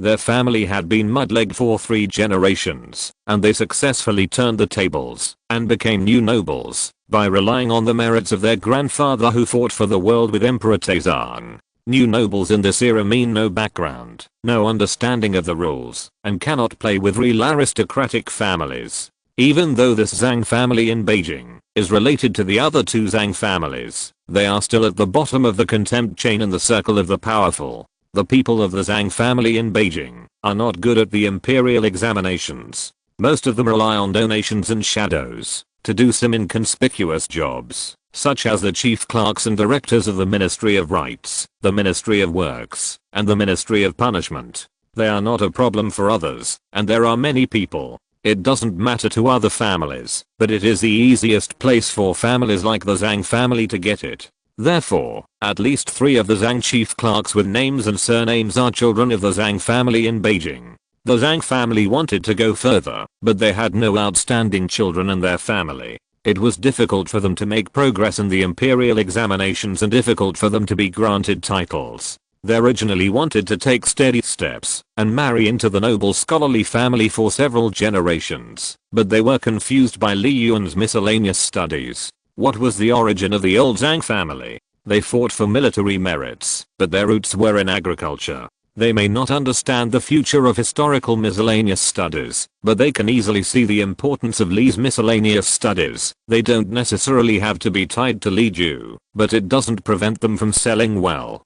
This is the unintentional move of helping Li Ju spread his theory in the past 2 years. Princess Yaoniang concealed her identity and communicated with Li Yuan. Zhang Zubu could help the princess conceal it, or give Li Ju a hint. In the end, he chose the latter. So Princess Yaoniang sent 2 gifts and 2 letters, one to Zhang Zubu, and one to Li Ju, and Li Ju also received 2 letters, one from Princess Yaoniang, and one from Zhang Zubu. Princess Yaoniang claimed to be Chung Zisheng, a disciple of Yang Mengxin, a great scholar in the capital. She was very interested in several of Li Ju's theories. She arbitrarily summarized the relevant contents of publications such as 100 schools of miscellaneous studies, rearranged them in the order that he thought was reasonable, and compiled them into a collection of essays. Chung Zisheng asked Li Ju to see if there was any problem with the results of his arrangement, and by the way, asked what theories were in the places that he felt vague. The letter sent by Zhang Zubu was much simpler. There was a picture of a zither on it, and a small monster with wings squatting on the head of the zither. Li Ju had a feeling that there was some story in this letter, but he couldn't understand it, so he could only ask Huang Zhi. Huang Zhi asked about the whole story, and his expression became subtle for a moment. You said there was another letter, which came with this one. Is it convenient for me to take a look? Li Ju could receive a cart of letters like transition every year. 80% of them scolded him for his heresy, and 20% asked questions. Li Ju didn't think there was anything wrong, so he readily agreed, and immediately sent the letter to Huang Zhi to ponder. Huang Zhi compared the two letters, ordered the maid to ask his wife Zhu to discuss it together, and said, I have a guess, but because I'm not familiar with this person, I dare not speak out. Zhu's social circle was wider than mine at that time, and she should know more. Let me tell you my guess first. The picture on the letter, sent by Zhang Zubu is Qiuniu. Do you know Qiuniu? Li Ju didn't know what Qiuniu was. He vaguely heard of it, but he couldn't match it at all. Huang Zhi couldn't help but twitch his lips, arched his hand towards the northwest, and continued to explain. Qiuniu is the dragon son, the eldest of the 9 sons of the dragon. If I'm not mistaken, Zhang Zubu is hinting to you that the real owner of the other letter he sent over is a prince or princess, either the eldest prince or the eldest princess. I guess it's the eldest princess, because the eldest prince reads the words of the saints. His master is Zhengderu, and the eldest prince has always looked down on what we have done. But I'm not too sure, so I have to ask the lady. Li Ju's expression didn't change much, as if the identity of transition guessed by Huang Zhi was just an ordinary person.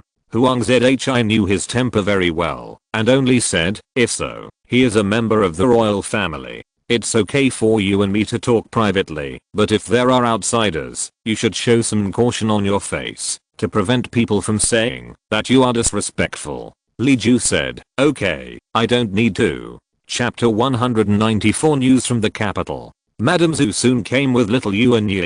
Little Yuan was already 1 year old, could crawl, walk with the help of the wall, and called Afu, father, mom in the tender and soft voice of a little bird.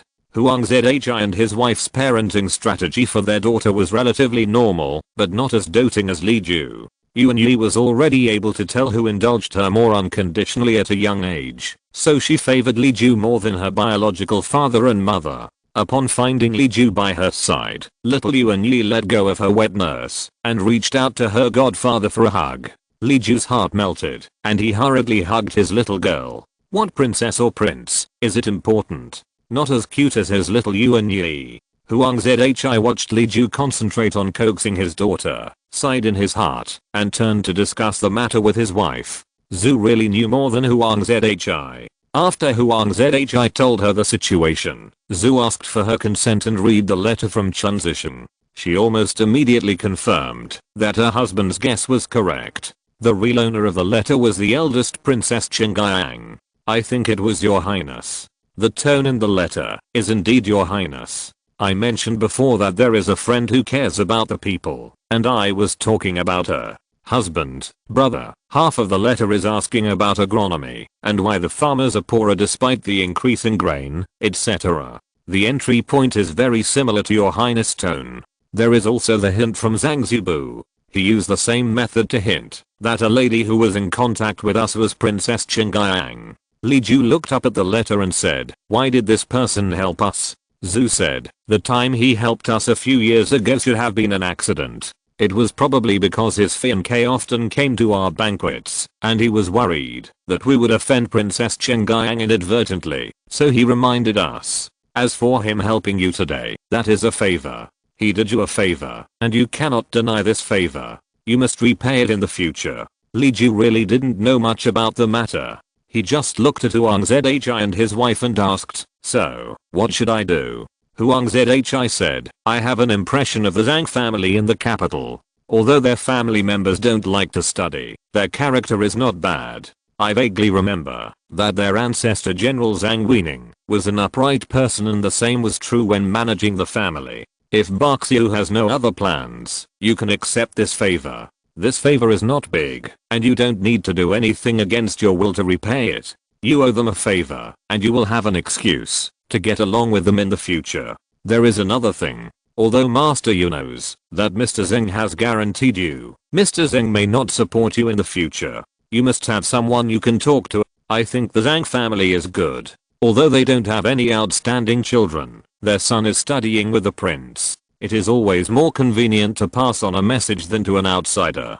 Li Ju had no idea about these twists and turns. He only heard that the ancestor of the Zhang family was a general and an upright person, and he inexplicably had a good impression of them. So he readily agreed to Huang Zhi's suggestion and asked Huang Zhi to draft a reply to Zhang Zubu on his behalf. As for the reply to Princess Qingyang, the main content was written by Li Ju himself, and Huang Zhi changed some of the wording to avoid offending others. Li Ju also brought the latest volumes of miscellaneous studies of 100 schools and self-compiled textbooks used by Liyuan school and private school to Princess Qingyang. Li Ju handled everything with a calm mind, and in just 1 or 2 days, he sent his swift horse to the north. He continued to draw pictures, copy books, and coax his daughter day and night. At this time, 2 young directors of the Ministry of Works and the Ministry of Revenue in the imperial capital and 7 or 8 followers had disembarked and stayed temporarily at Shangyang Post Station, waiting to go to Qingshan County tomorrow.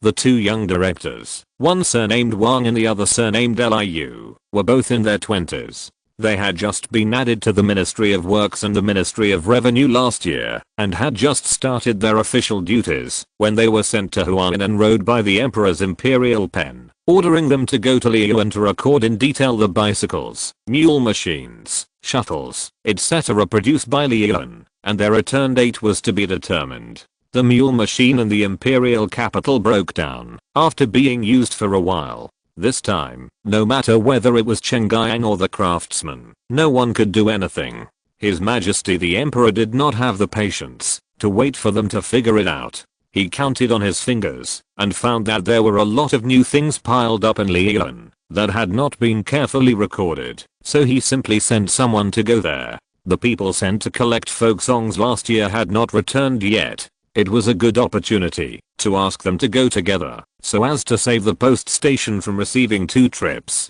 The 2 directors were exhausted from traveling day by day. After a quick meal in the evening, they began to discuss whether to go to Qingshan County by water or land. The water route was fast and convenient, but it was a hassle. They had to hire several boats to accommodate their horses and luggage. The land route was similar to the previous one. It was slower and bumpier, but they were used to it.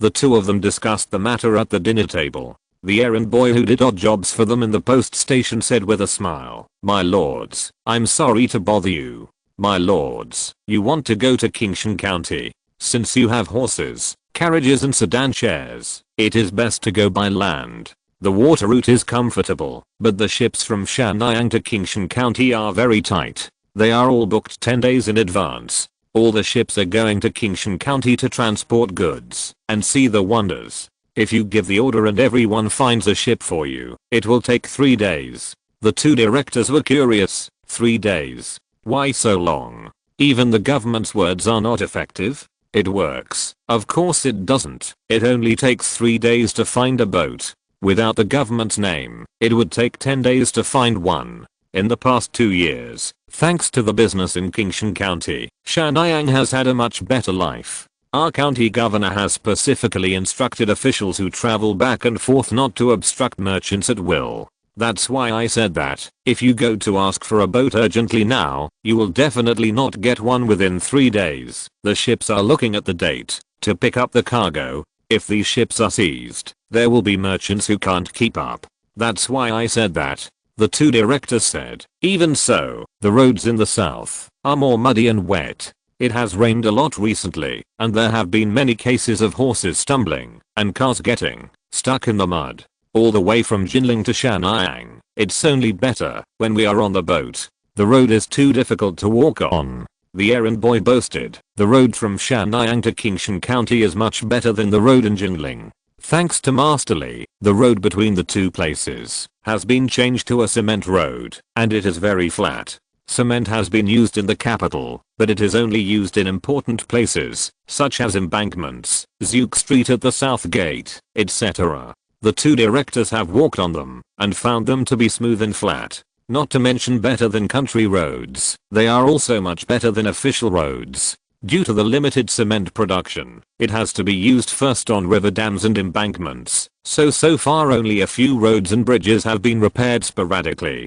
Hearing that the main road between Qingshan County and Shangyang County has been piled with cement, the two directors were very surprised. Dozens of miles of roads are all built with cement? Your county is so rich. The errand boy explained hurriedly. It was built by Li Xiangang of Qingshan County. Last year, there was a shortage of clothing and food, so Li Xiangang donated grain and cloth to gather everyone to repair the road. It took half a year to repair it. It was only before the spring plowing this year that the county government side was repaired. I heard that they will continue to repair it this winter. With the cement road, it is much more convenient for vehicles and horses to travel. You see, you have vehicles and horses here. Isn't it better to take the land route? Chapter 195. Looking for teammates.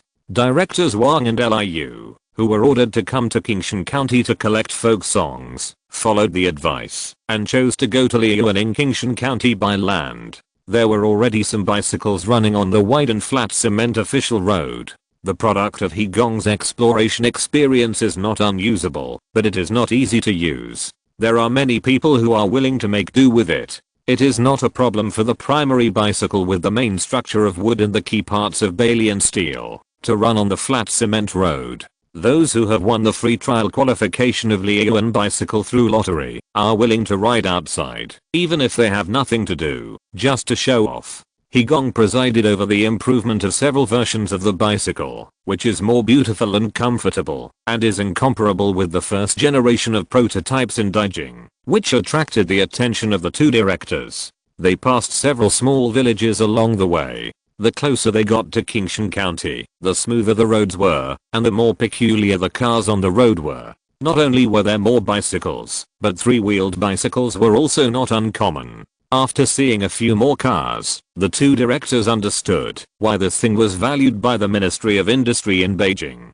A strong woman usually carries no more than 100 kilograms of food, and when she does, she travels very slowly. But with this tricycle, she can pedal from the front, and the bucket can carry a mountain of food, and the speed of transportation is not slow at all. It is only when going uphill that one or two people may need to work together to push the cart up. Director Liu of the Ministry of Industry looked at the road and sighed. It's a pity that, if we want to use this, we need to build a road first. The lowest road outside, even if it's a stone slab road, won't work.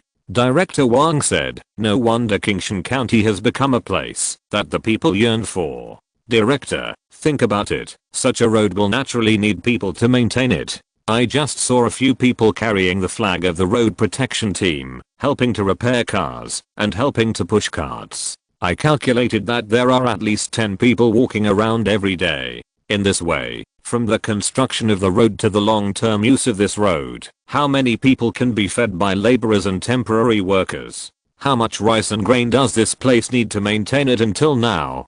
Director Liu said, it's too meticulous. I don't know where they save this little bit of food. Life in other places is tight. Even if they want to build a road, they don't have the food bags. The two of them followed the convoy as they talked. When they arrived 5 miles from the city gate wharf, they saw it was already prosperous, with an endless stream of carriages and horses, and bustling with people everywhere, as if this was not a small mountain town, but a city. They came in an official capacity, and the Qingshan County government office had been notified by post and letters, so there were already several yamen runners waiting near the city gate. The two directors took out the documents, and were welcomed by them to stay in the official residence of the government office. After a short rest in the official residence, the next morning, the two directors packed up their tools, and took their men. Magistrate Wu personally sent them to Li Garden, and introduced them to Li Ju. Li Ju had an honorary title bestowed by the emperor, so he did not need to perform any grand ceremony with the two directors of the same level.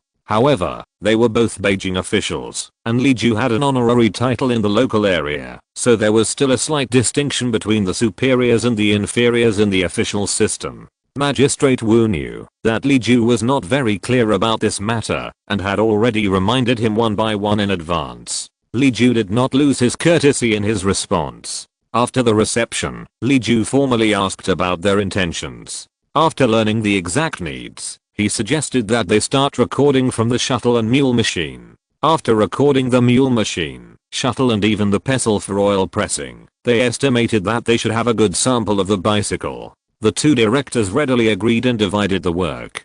Director Liu of the Ministry of Industry went straight to the barren mountain to the factory to prepare to copy the production drawings of the mule machine, while Director Wang stayed in Lee Garden to record the planting methods and composting methods of the 3 new grains in Lee Garden. Li Ju patiently paid attention to the behavior and words of the two people, wanting to see if there were any candidates who could be included in his own circle of interests for his activities in the capital. However, after some observation, he felt that both of them were too old-fashioned and upright, and had no ambitions and aspirations. They were far worse than old Wang, who had been promoted to the county governor, let alone Wu County magistrate. Li Ju rarely hid his thoughts with those close to him, and Huang Zhi, Wu County magistrate, and others had close contacts with Li Ju. Everyone got along well with him, and more or less understood Li Ju's intentions. On this day, taking advantage of the fact that the government office had nothing to do, County Magistrate Wu started a sedan chair and went around the county to investigate. After a round of wandering, he only stopped at Lee Garden to rest and eat. It happened that old Huang was also chatting with Li Ju about what he saw and heard in the capital. The three of them got together and talked about this with Li Ju. Bo Xiu wants to find his like-minded people in the capital. Aren't the few people from the Zhang family enough? The letter has been sent. Since you have accepted their favor, you will naturally be in the same boat in the future. Does Bo Xiu want to have 2 feet in 2 boats? Scholar Wu smiled and said, "It's a pity that I have no say in my family. I'm a hateful ghost who is despised by others. Otherwise, my family and the Grand Secretary are still a little related, and we have some power. It's just right for us to form a close family. With the power of the Grand Secretary, I dare to agree to my brother's orders, and it will never be like this again. I can only tell my brother about the situation in the capital. Only then did I regret that I had an embarrassing quarrel with my family back then." Old Huang said, "No, that's not the case. Your family is willing to let you be the county magistrate. Don't think that Bo Xiu's life is better this year. He has the emperor's praise and the protection of the great scholar. It seems that you are gilding yourself by coming here to work with him for a few years. When I sent you here last year, it was a dangerous place to fish chestnuts out of the fire. Even now, don't think that the capital city looks up to Old Lee for a while. That's just for the novelty. There will be many lawsuits in the future. If it weren't for Mr. Wu's situation, I'm afraid there would be no such opportunity. It has fulfilled our friendship." Wu Shushan nodded and clinked glasses with Liu Huang, then said, "I agree with Bo Xiu's idea. It's true that the Zhang family has shown goodwill, but we don't know what their attitude is. Maybe they are just throwing away their chances and waiting to see if there are any. Maybe they also have the intention of crossing the river and destroying the bridge. Even if Bo Xiu and the Zhang family have personal relationships, it doesn't make sense to hang themselves on the same tree, and they are not 2 boats." Liu Li himself said that eggs should not be put in one basket, which is the truth. If there is another person who can be used by us, not to mention helping us to maneuver, but just to inquire about the news and inform us in time before the accident happens, it will be fine. Liu Huang said, "In fact, if you don't care about other things, Chun Zishan is a good character.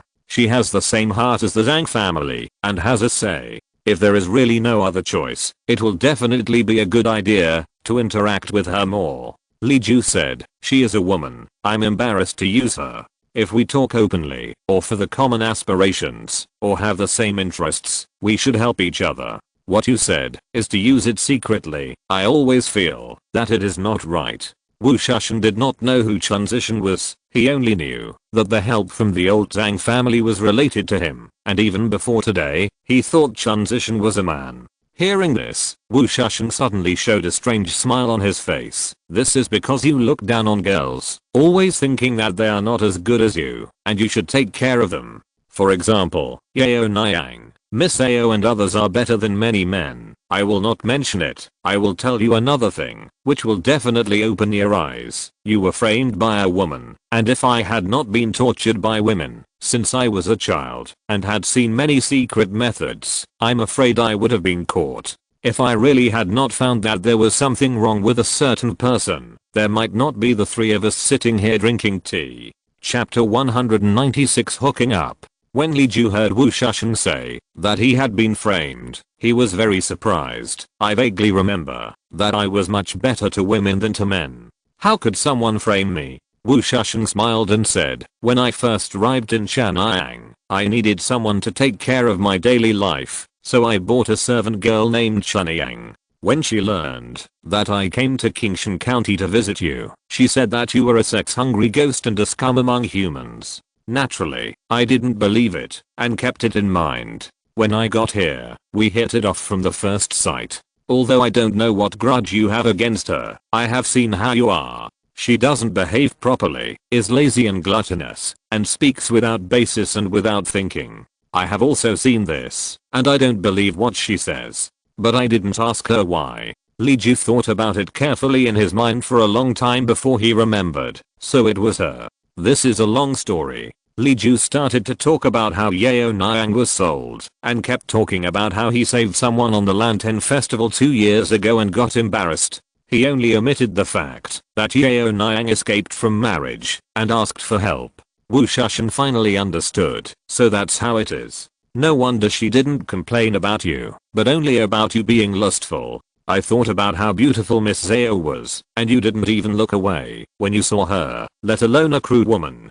Huang Zhi interrupted and said, I said that he was too indulgent in her daily life. I also remember the situation that day. If I were to deal with it, I would still have her indenture in my hands, and I would naturally be able to make her obedient. Bo Xiu is really too kind to the unruly people, so he is bullied for his kindness. Li Ju smiled and said, I have never made any mistakes, so why should I be afraid of slander and corruption? Such people will be dealt with by the government, and the 2 lawyers I hired are not just eating and drinking. Wu Shusheng asked again. Mr. Huang just said that the indenture is still in your hands. Is it true? Huang Zhi replied, actually, it was Bo Xiu who kept her. Bo Xiu bought her from her husband who loved to beat his wife, and signed a contract. Bo Xiu didn't want her, but manager Chen of the goods store took her, so she should still be there. This is strange. Since manager Chen took her, how could you buy her?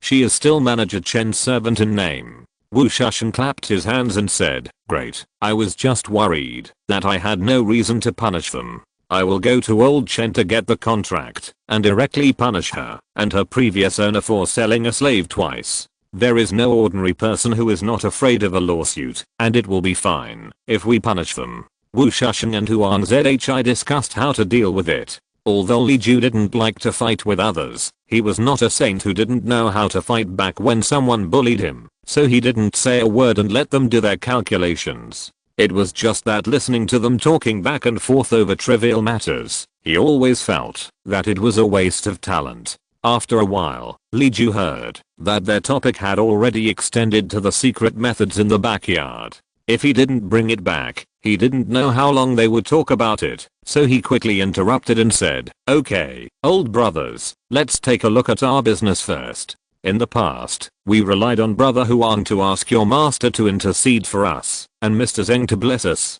Now everything seems to be going smoothly. When mule machines are everywhere, the existing dyeing and weaving industry will be greatly impacted, and it will inevitably lead to conflicts with food. Although I'm prepared. After all, I'm only one person, one brain and one pair of hands, and I can't take care of the whole world. By then, someone will take the opportunity to cause trouble, and they will have to take advantage of the situation. Who else in the capital can accomplish anything? Huang Zhi and Wu Shusheng were speechless for a while. Wu Shusheng had only come into contact with inferior people. He had only heard of his grandfather's generation. How could he know their character and temperament?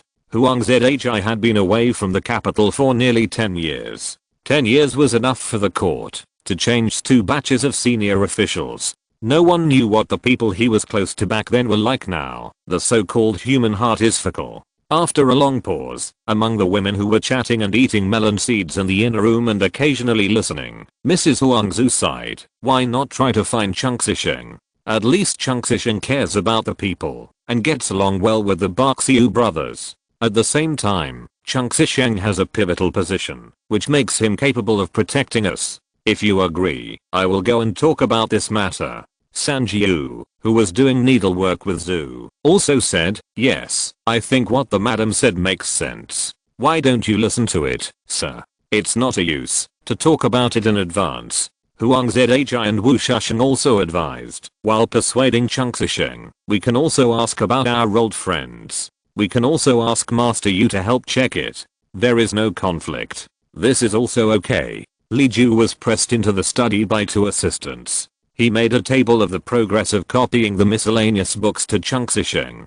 Every day, he needed to copy, draw, and prepare tools according to the progress requirements, and send it to her in 2 or 3 months. I just hope Chunksy can reply to Li Ju's first 2 batches of letters, so that we can continue to communicate. After staying in Kingshan City for a few days, the 2 directors Wang and Liu gradually gave up the desire to finish recording, and return as soon as possible. They also found the Yufu people who came to Kingshan County to collect folk songs. 1 music director and 3 musicians had a great time in Kingshan County. They bought the VIP tickets of Dayan Society for 3 years in one go, and reported to the stage every day, as if there was a nail under their feet, nailed to the VIP seat of the stage. Although Dayan Society does not perform every day, they arrange people to tell stories when they are not performing. In recent days, they have been telling stories about Journey to the West. From Li Ju's riddle Ling Taifankan, Xiaoyu Sangsing on the Lantern Festival to Ling Taifankan Mountain, Xiaoyu Sangsing Cave, where Body Patriarch taught Monkey King skills. It has been exactly 6 times now. Journey to the West caused a bigger stir in Kingshan City than Romance of the 3 Kingdoms. When Li Yuan was talking about the 3 kingdoms, not many people knew how to read, and many of the semi-literate parts could only be guessed. Now everyone has a higher level of literacy, and the universality of Journey to the West is even stronger than that of the 3 kingdoms. From children, aged 7 or 8 to old men and women in their 70s and 80s, they listen to the 6 chapters over and over again, and never get tired of it. It is no exaggeration to say that the whole city was shocked, and it also led to the booming development of surrounding businesses. Musi clothing store made Sun Wukong dolls made of cotton, as well as embroidered clothes, screens, curtains, etc. for the Peach Festival in Heaven, monkey hairpins, preaching hairpins, and large flower crowns for Fairy Mountain pavilions made by jewelry craftsmen, and the Flower and Fruit Mountain series of pots, bowls, and bowls made by tinsmiths, coppersmiths, and potters. They all sold very well. I heard that a martial arts play would be staged recently to cooperate with Havoc in Heaven. As soon as the news was released, the tickets for Dayan Club sold out for 2 months in one go. The reason why the 3-month tickets were not sold out was not because people did not want to buy them, but because Wang Bangtao refused to sell them. The 2 directors met with the music director and other musicians at the Dayan Society troupe. On that day, the play The Injustice of Dowie was being performed on the stage. The segment was stuck at the part where Dowie died unjustly and made a wish of blood spilling on the sky, snow in June, and drought for 3 years. The rest of the story was not revealed until the next day. The Injustice of Dowie had been performed for several months. Everyone knew the general plot, but knowing was different from seeing. Everyone was so anxious that they wanted to know whether her wish came true and how the villain was dealt with. The troupe leader Wang said that the play would be performed again tomorrow. At that time, some people were so anxious that they threw melon seeds and fruits on the stage. Everyone was already depressed by the plot and wanted to beat the villain to death on the spot, but Wang was not doing anything to keep people on edge. It was really nothing to just throw melons and fruits. Director Wang was more impatient. He also smashed a basket of small green plums with his backhand with incredible precision. Then he sat back down with a normal look on his face and said to Lezeng, "No wonder you all are reluctant to leave. I'm reluctant to leave too. This Kingshan city is really extraordinary. I underestimated it at first. If you're listening to this novel on a channel other than Fanfic World, it means they downloaded and uploaded it without effort. We cordially invite you to visit our channel, Mundo Fanfic Novelos. There you'll find the original version of this story and you can explore many other novels of various genres. We're waiting for you to immerse yourself in a world of incredible novels.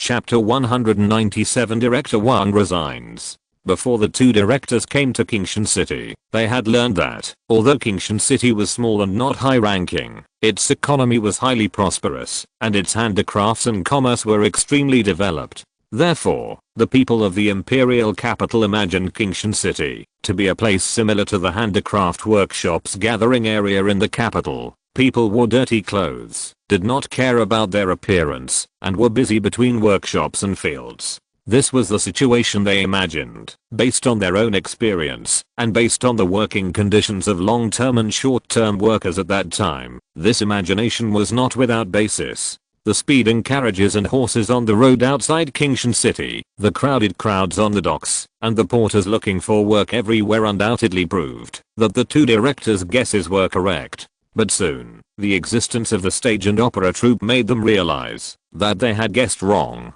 Kingshan people are busy, but also have sentiment, even more sentiment than what they think of as city people. A series of unheard of ways of playing, such as supporting the role, booing, and even voting, were born around the Dayan society troupe, which made them city people out of date. As for the romantic plays performed by the Dayan society, they were unheard of.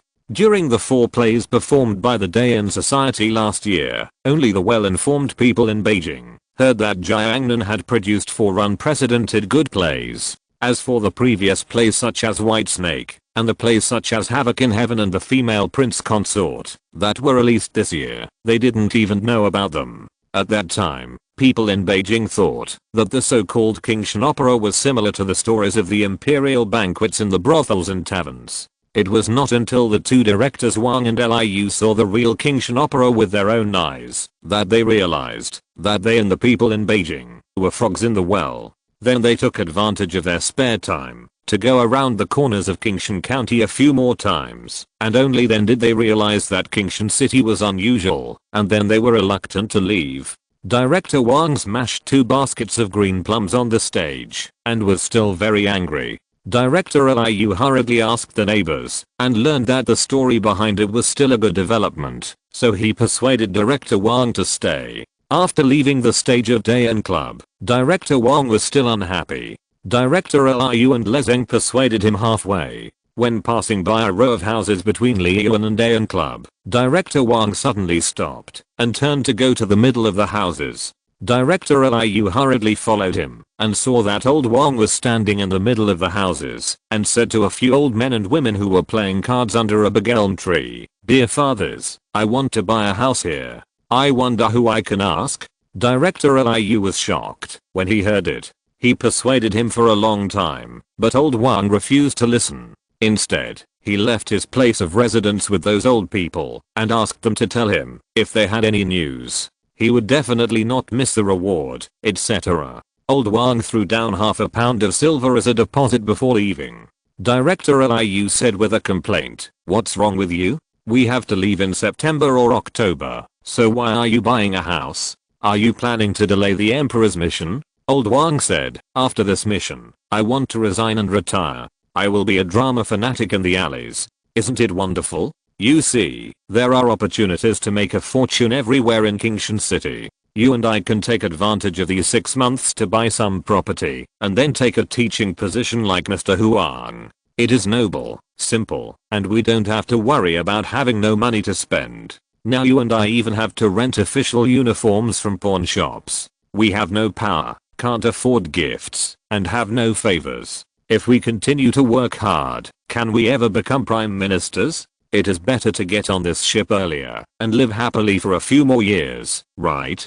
Director Liu found it unbelievable. Who would give up being an official in Beijing and come to the countryside to be an ordinary teacher? Even if the official from the capital was really a low-ranking official, he was still an official from the capital. How much effort did they put in to fill these 2 vacancies? Anyway, he felt that there was still a future.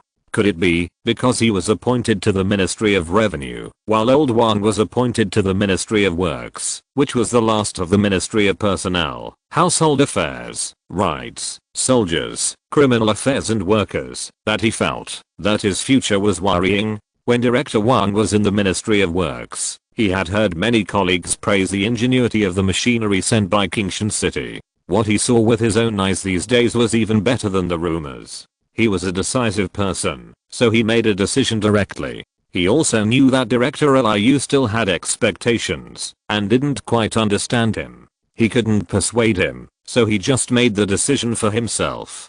Director Wang made up his mind to settle down in Qingshan County. When he looked at Qingshan County again, he felt that everything was great. The main roads in the city were cement roads that could accommodate 4 horses running side by side. There were special people cleaning the roads, unlike other places where there was garbage everywhere and it was dirty. Even the main roads in the imperial capital were not so clean. The roads where the nobles often traveled were covered with loess, so the loess on those roads was piled up several feet high. On rainy days, the visibility was poor and the ground was muddy. It was common for pedestrians and horses to fall into the ditches on the roadside. These clean roads in Qingshan County not only made people feel at ease and made the horses and vehicles move quickly, but also supported many street sweepers. It was said that these people were people who could not find work to support their families in the poor relief department. With this street sweeping job, they could now earn a living, which was better than starving to death.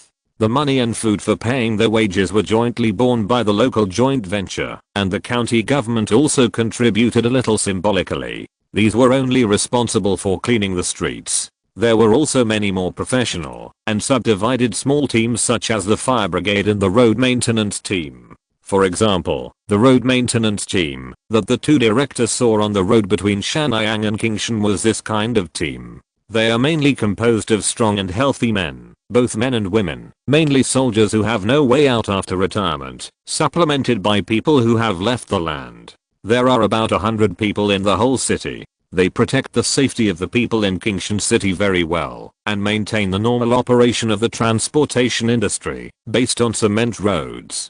Director Wang has observed for the past few days and believes that he has seen some rules of Qingshan City. Qingshan City has some seemingly redundant idle positions, but these idle people have given Qingshan City a different vitality. Just like a textile factory, with mule machines and shuttles, can the textile industry be developed? Should transportation be considered? 1,000 pieces of cloth can be produced a day, but the transportation capacity is only 100 pieces of cloth. What can be done with the extra 900 pieces? When people work outside, should the safety of their homes be considered? What if there is a fire, and thieves and robbers break in? Will my wife and children be robbed by criminals at home? Those details that were once ignored constitute the strict operation system of Qingshan City and bring considerable confidence to Director Wang. In this city, the elderly are well cared for, the young are well cared for, the money and grain reserves are abundant, the population is large, and the life is peaceful. People have money and leisure time, the production efficiency is high, and the consumption is also high. You can earn a year's living by opening a tea stall. Compared with 3 years ago, the land price in Qingshan City has doubled, but it has only been a short time since the start. There are so many empty factories on the barren hills of Liyuan, and no one lives there or puts any machinery there. The mulch and greenhouse that Li Ju is researching are still nowhere to be found, and 80% of the houses in the school are still empty. The future of Qingshan City is infinitely broad. As long as he is willing to take this train, he will surely be able to take advantage of this rapid development. As for whether it is a pity to resign from the Beijing official position, there are other opinions. From the perspective of Director Wang, he will not suffer any loss, and he may even make some money. Chapter 198 Director Wang sees how charming Qingshan is.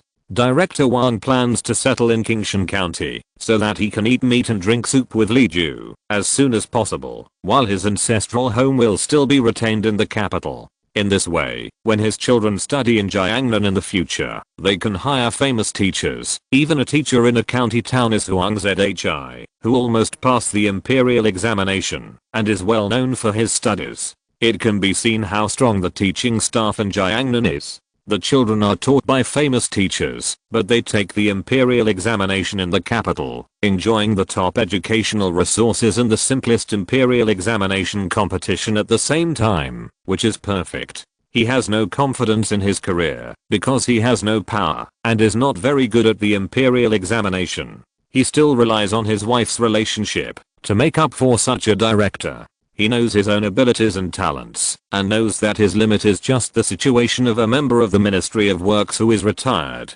It is better to retreat bravely and give the children a future. Obviously, Director Liu does not think so.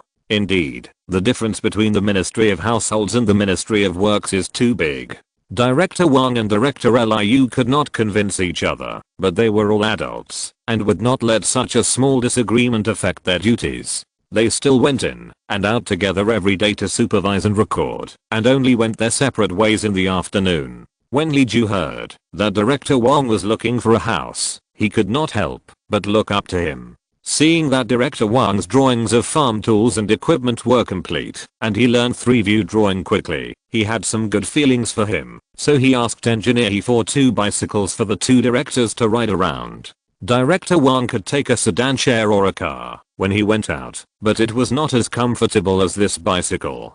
Director Wang got the car, and after a little learning, he mastered the skills and rode the car through the streets and alleys every day. Finally, he bought a small house with 3 entrances in a small alley between the theater and Li Yuan. It had a patio, a garden, a loft, a hanging flower gate, and everything else, but the house was small and exquisite, and it cost more than 400 taels of silver in total.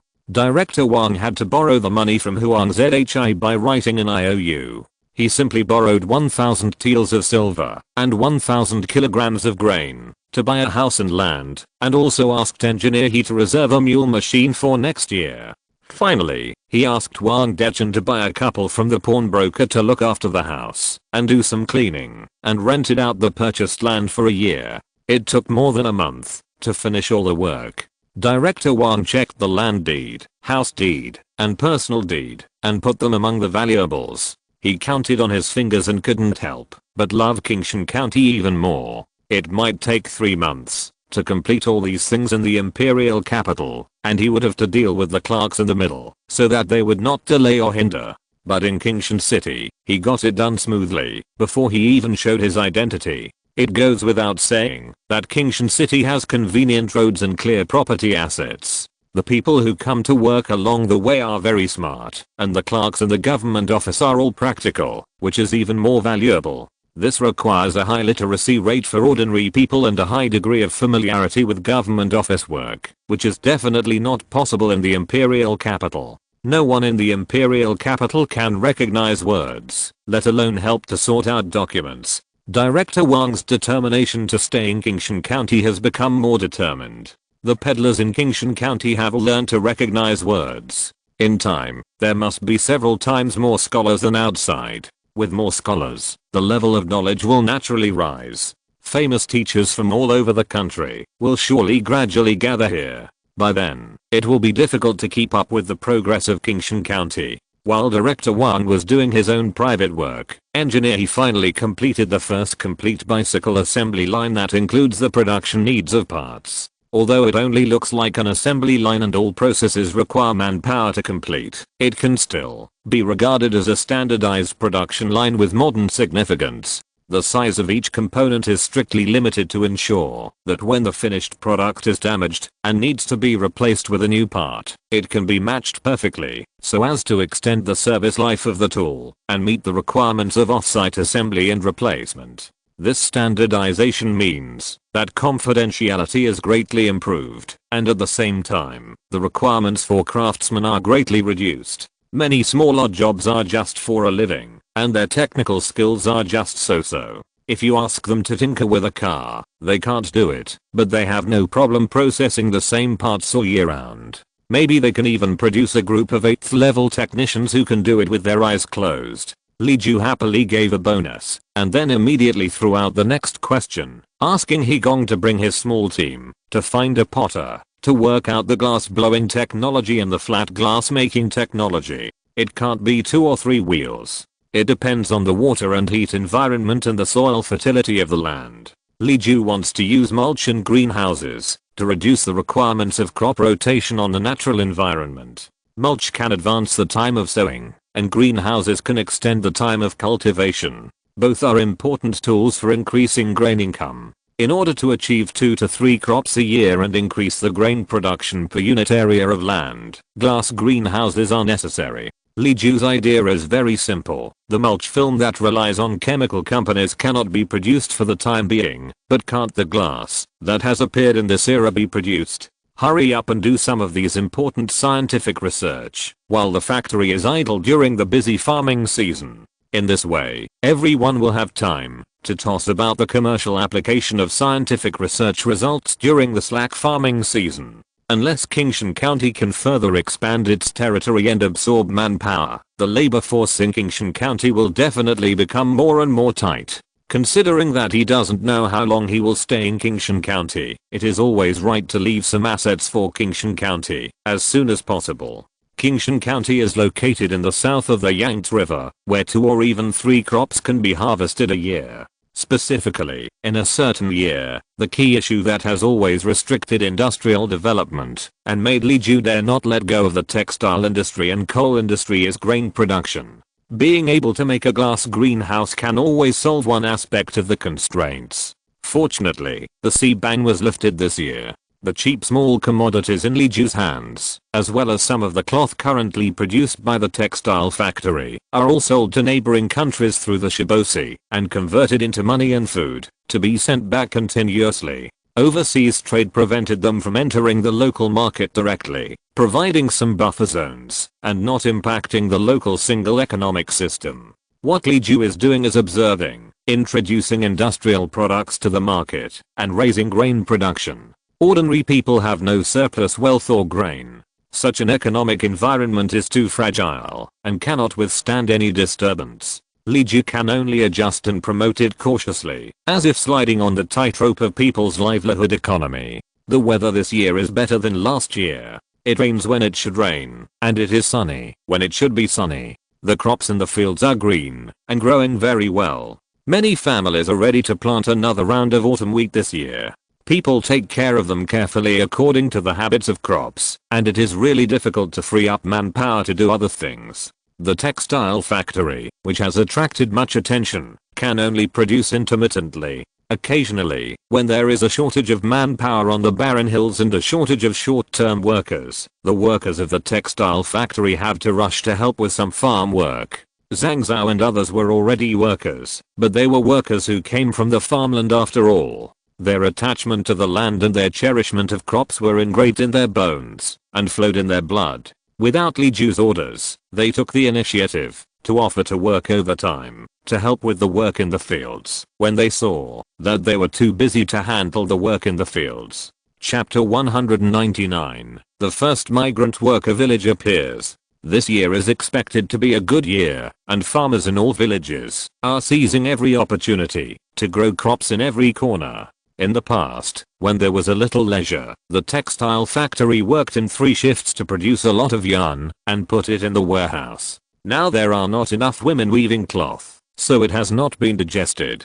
It happened that a few workers found the manager and asked to go back to the village to do farm work. The manager reported it to Yu Yaoniang and Li Ju, and Li Ju decided to let them take a vacation. Zhang Zhaoxi was busy on a few acres of land in the barren mountain for 2 days. Hearing that the fellow villagers of King Niu village sent a message hoping that they would go back to help, they discussed it with several people from King Niu village and went back to the village to busy themselves with farming. This time is the time for crops to grow, and none of water, fertilizer, and heat can be neglected, and they must also prevent livestock from causing harm. Many farmers soaked in their own fields day and night to ensure that the crops survive this critical development period safely. The situation in King Niu village is worse. Zhang Zhaoxi and others returned to the village and found that the land in the village was flooded again. Zhang Zhaoxi and others helped raise the river bank, dig ditches, and pump water. They were used to doing farm work, but they spent half a year in the factory doing less physically demanding work. After a day of hard work, they were sore in the waist and back that they could hardly move. In the evening, after eating 2 bites of mixed vegetable sour rice bowls with sour lychee, Zhang Zhaoxi went to the fields by the river to take a look. The water was almost pumped out during the day, but in 2 hours, a layer of half an inch deep accumulated. If this continues, unless so many people drain water day and night, it is only a matter of time before the fields are flooded. Zhang Zhaoxi believed what Li Ju said about King Niu village competing with the river for land. The fertile tidal flats that were snatched out were fertile, but whether they could keep the farmers comfortable for a year depended on God's mood. And the more time passes, the greater the probability of the fields being flooded.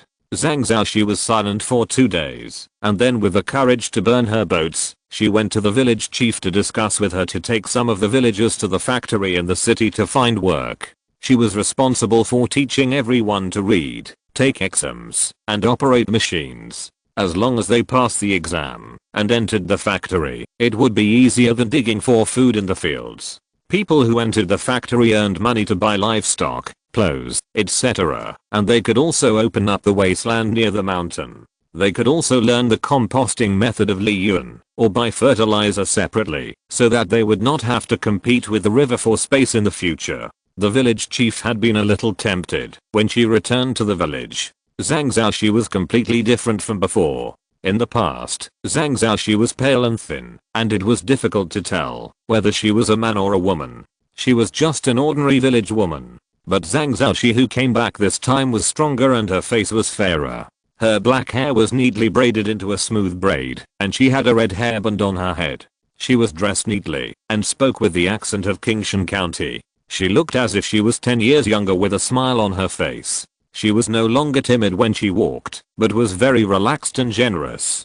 Zhang Zhao brought back some precious snacks and neat clothes, which she had distributed to the girls and boys in the village. Even if Zhang Zhao did not mention that she wanted to take people with her when she returned to the city, the active people in the village would naturally bring it up.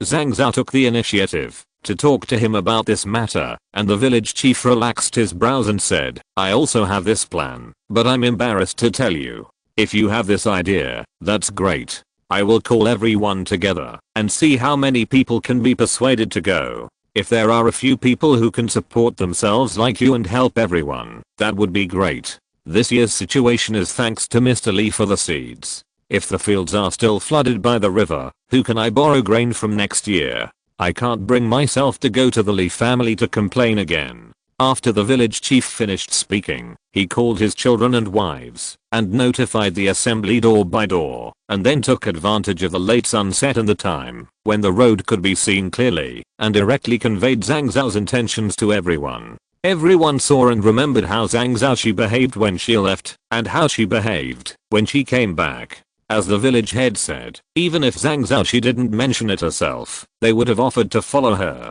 Last time, because they were timid, they didn't dare to follow her. During this period, the peasant women who refused to go with Zhang Zhaoxi had almost never become the laughing stock and regretted it. Zhang Zhaoxi explained the assessment standards of the Li Yuan factory to everyone. If they followed her, but refused to study hard and learn to use the machinery well, and failed to pass the examination for a place in the factory, they would have to go back home and continue digging the soil. In addition, the monthly salary for those who passed the examination was the internship salary for the first 3 months, which had to be given to Zhang Zhaoxi and other people who went ahead in advance. Zhang Zhaoxi was not greedy for this little money, but remembered the teachings of Li Ju in class, and there was a grudge for a little rice, and books had to be borrowed before eating, etc. The monthly salary for the first 3 months of the Li Yuan factory was called the apprentice monthly salary, which was only half of the regular monthly salary, and the amount of money itself was not much.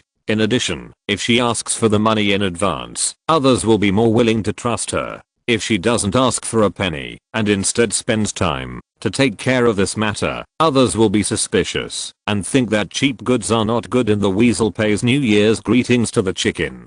Another intention is to plan for future generations. She cannot accept the money for the sake of friendship with her fellow townsmen. If someone else wants to find her to take him to the factory in the future, can she continue to pay him like this? The last one is that it is not easy to enter the Li Yuan factory. You have to learn to read and recite, and deal with such complex machinery. There will inevitably be people who back out. At this time, there is a monthly salary hanging in front of them. The monthly salary for the first 3 months is this amount, and it can be doubled after 3 months.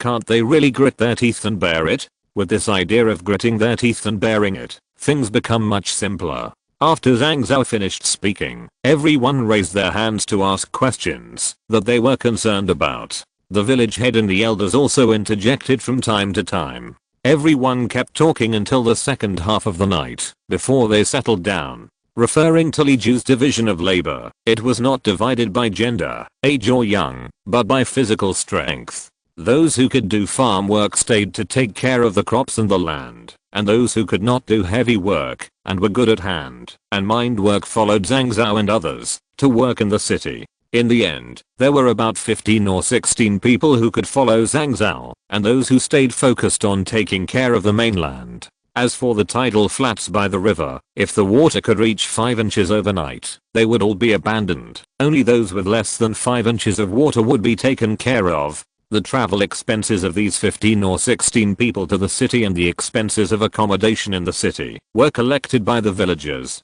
If their families' fields could not be taken care of, they would be temporarily treated as sacrificial fields and the clan members would help to cultivate them. As a price, those who passed the factory exam gave Zhang Zhaoxi the first 3 months' salary as an introduction fee and filial piety, and half of the first 3 years' salary was paid to the village as the cost of purchasing livestock, farm tools, and road digging and canal construction. Zhang Zhaoxi used her charcoal stick to write down the terms on a large mulberry paper, and each villager pressed a handprint to make it a deal. On that day, each family raised dry food, and the next morning, as soon as the roosters crowed, Zhang Zhaoxi returned to Qingshan County with his fellow villagers. Chapter 200, Wu Shusheng's Plan. Li Ju was surprised to hear that Zhang Zhao brought her fellow villagers to register. He thought that it would take another year or two for the whole village to come out to work.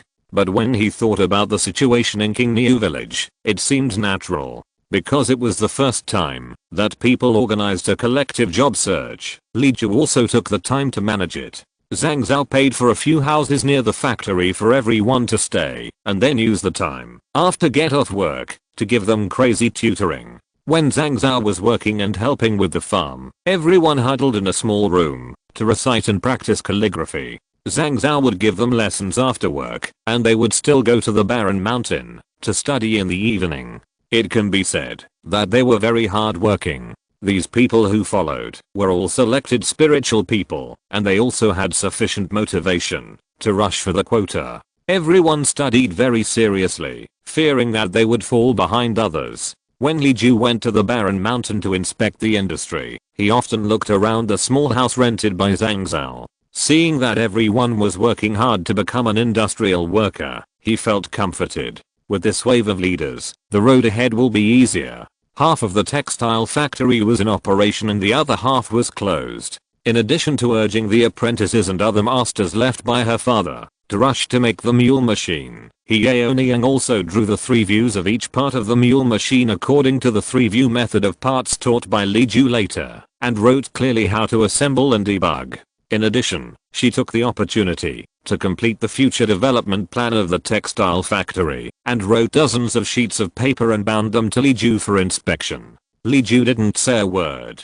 Yu Yaoniang thought of this step spontaneously. Even if her plan was not so perfect, or even seemed too ideal, Li Ju was still ready to let Yu Yaoniang take care of the textile factory. If Yu Yaoniang could hand in a satisfactory answer sheet to Li Ju by the end of this year, then he would officially appoint Yu Yaoniang as the factory director of the first textile factory at the beginning of next year. It was almost the middle of the year when she could take a breath. The mule machines that had been assembled and debugged on the barren mountain were sent to the factory prepared by Huang Zhi and others in the order of orders.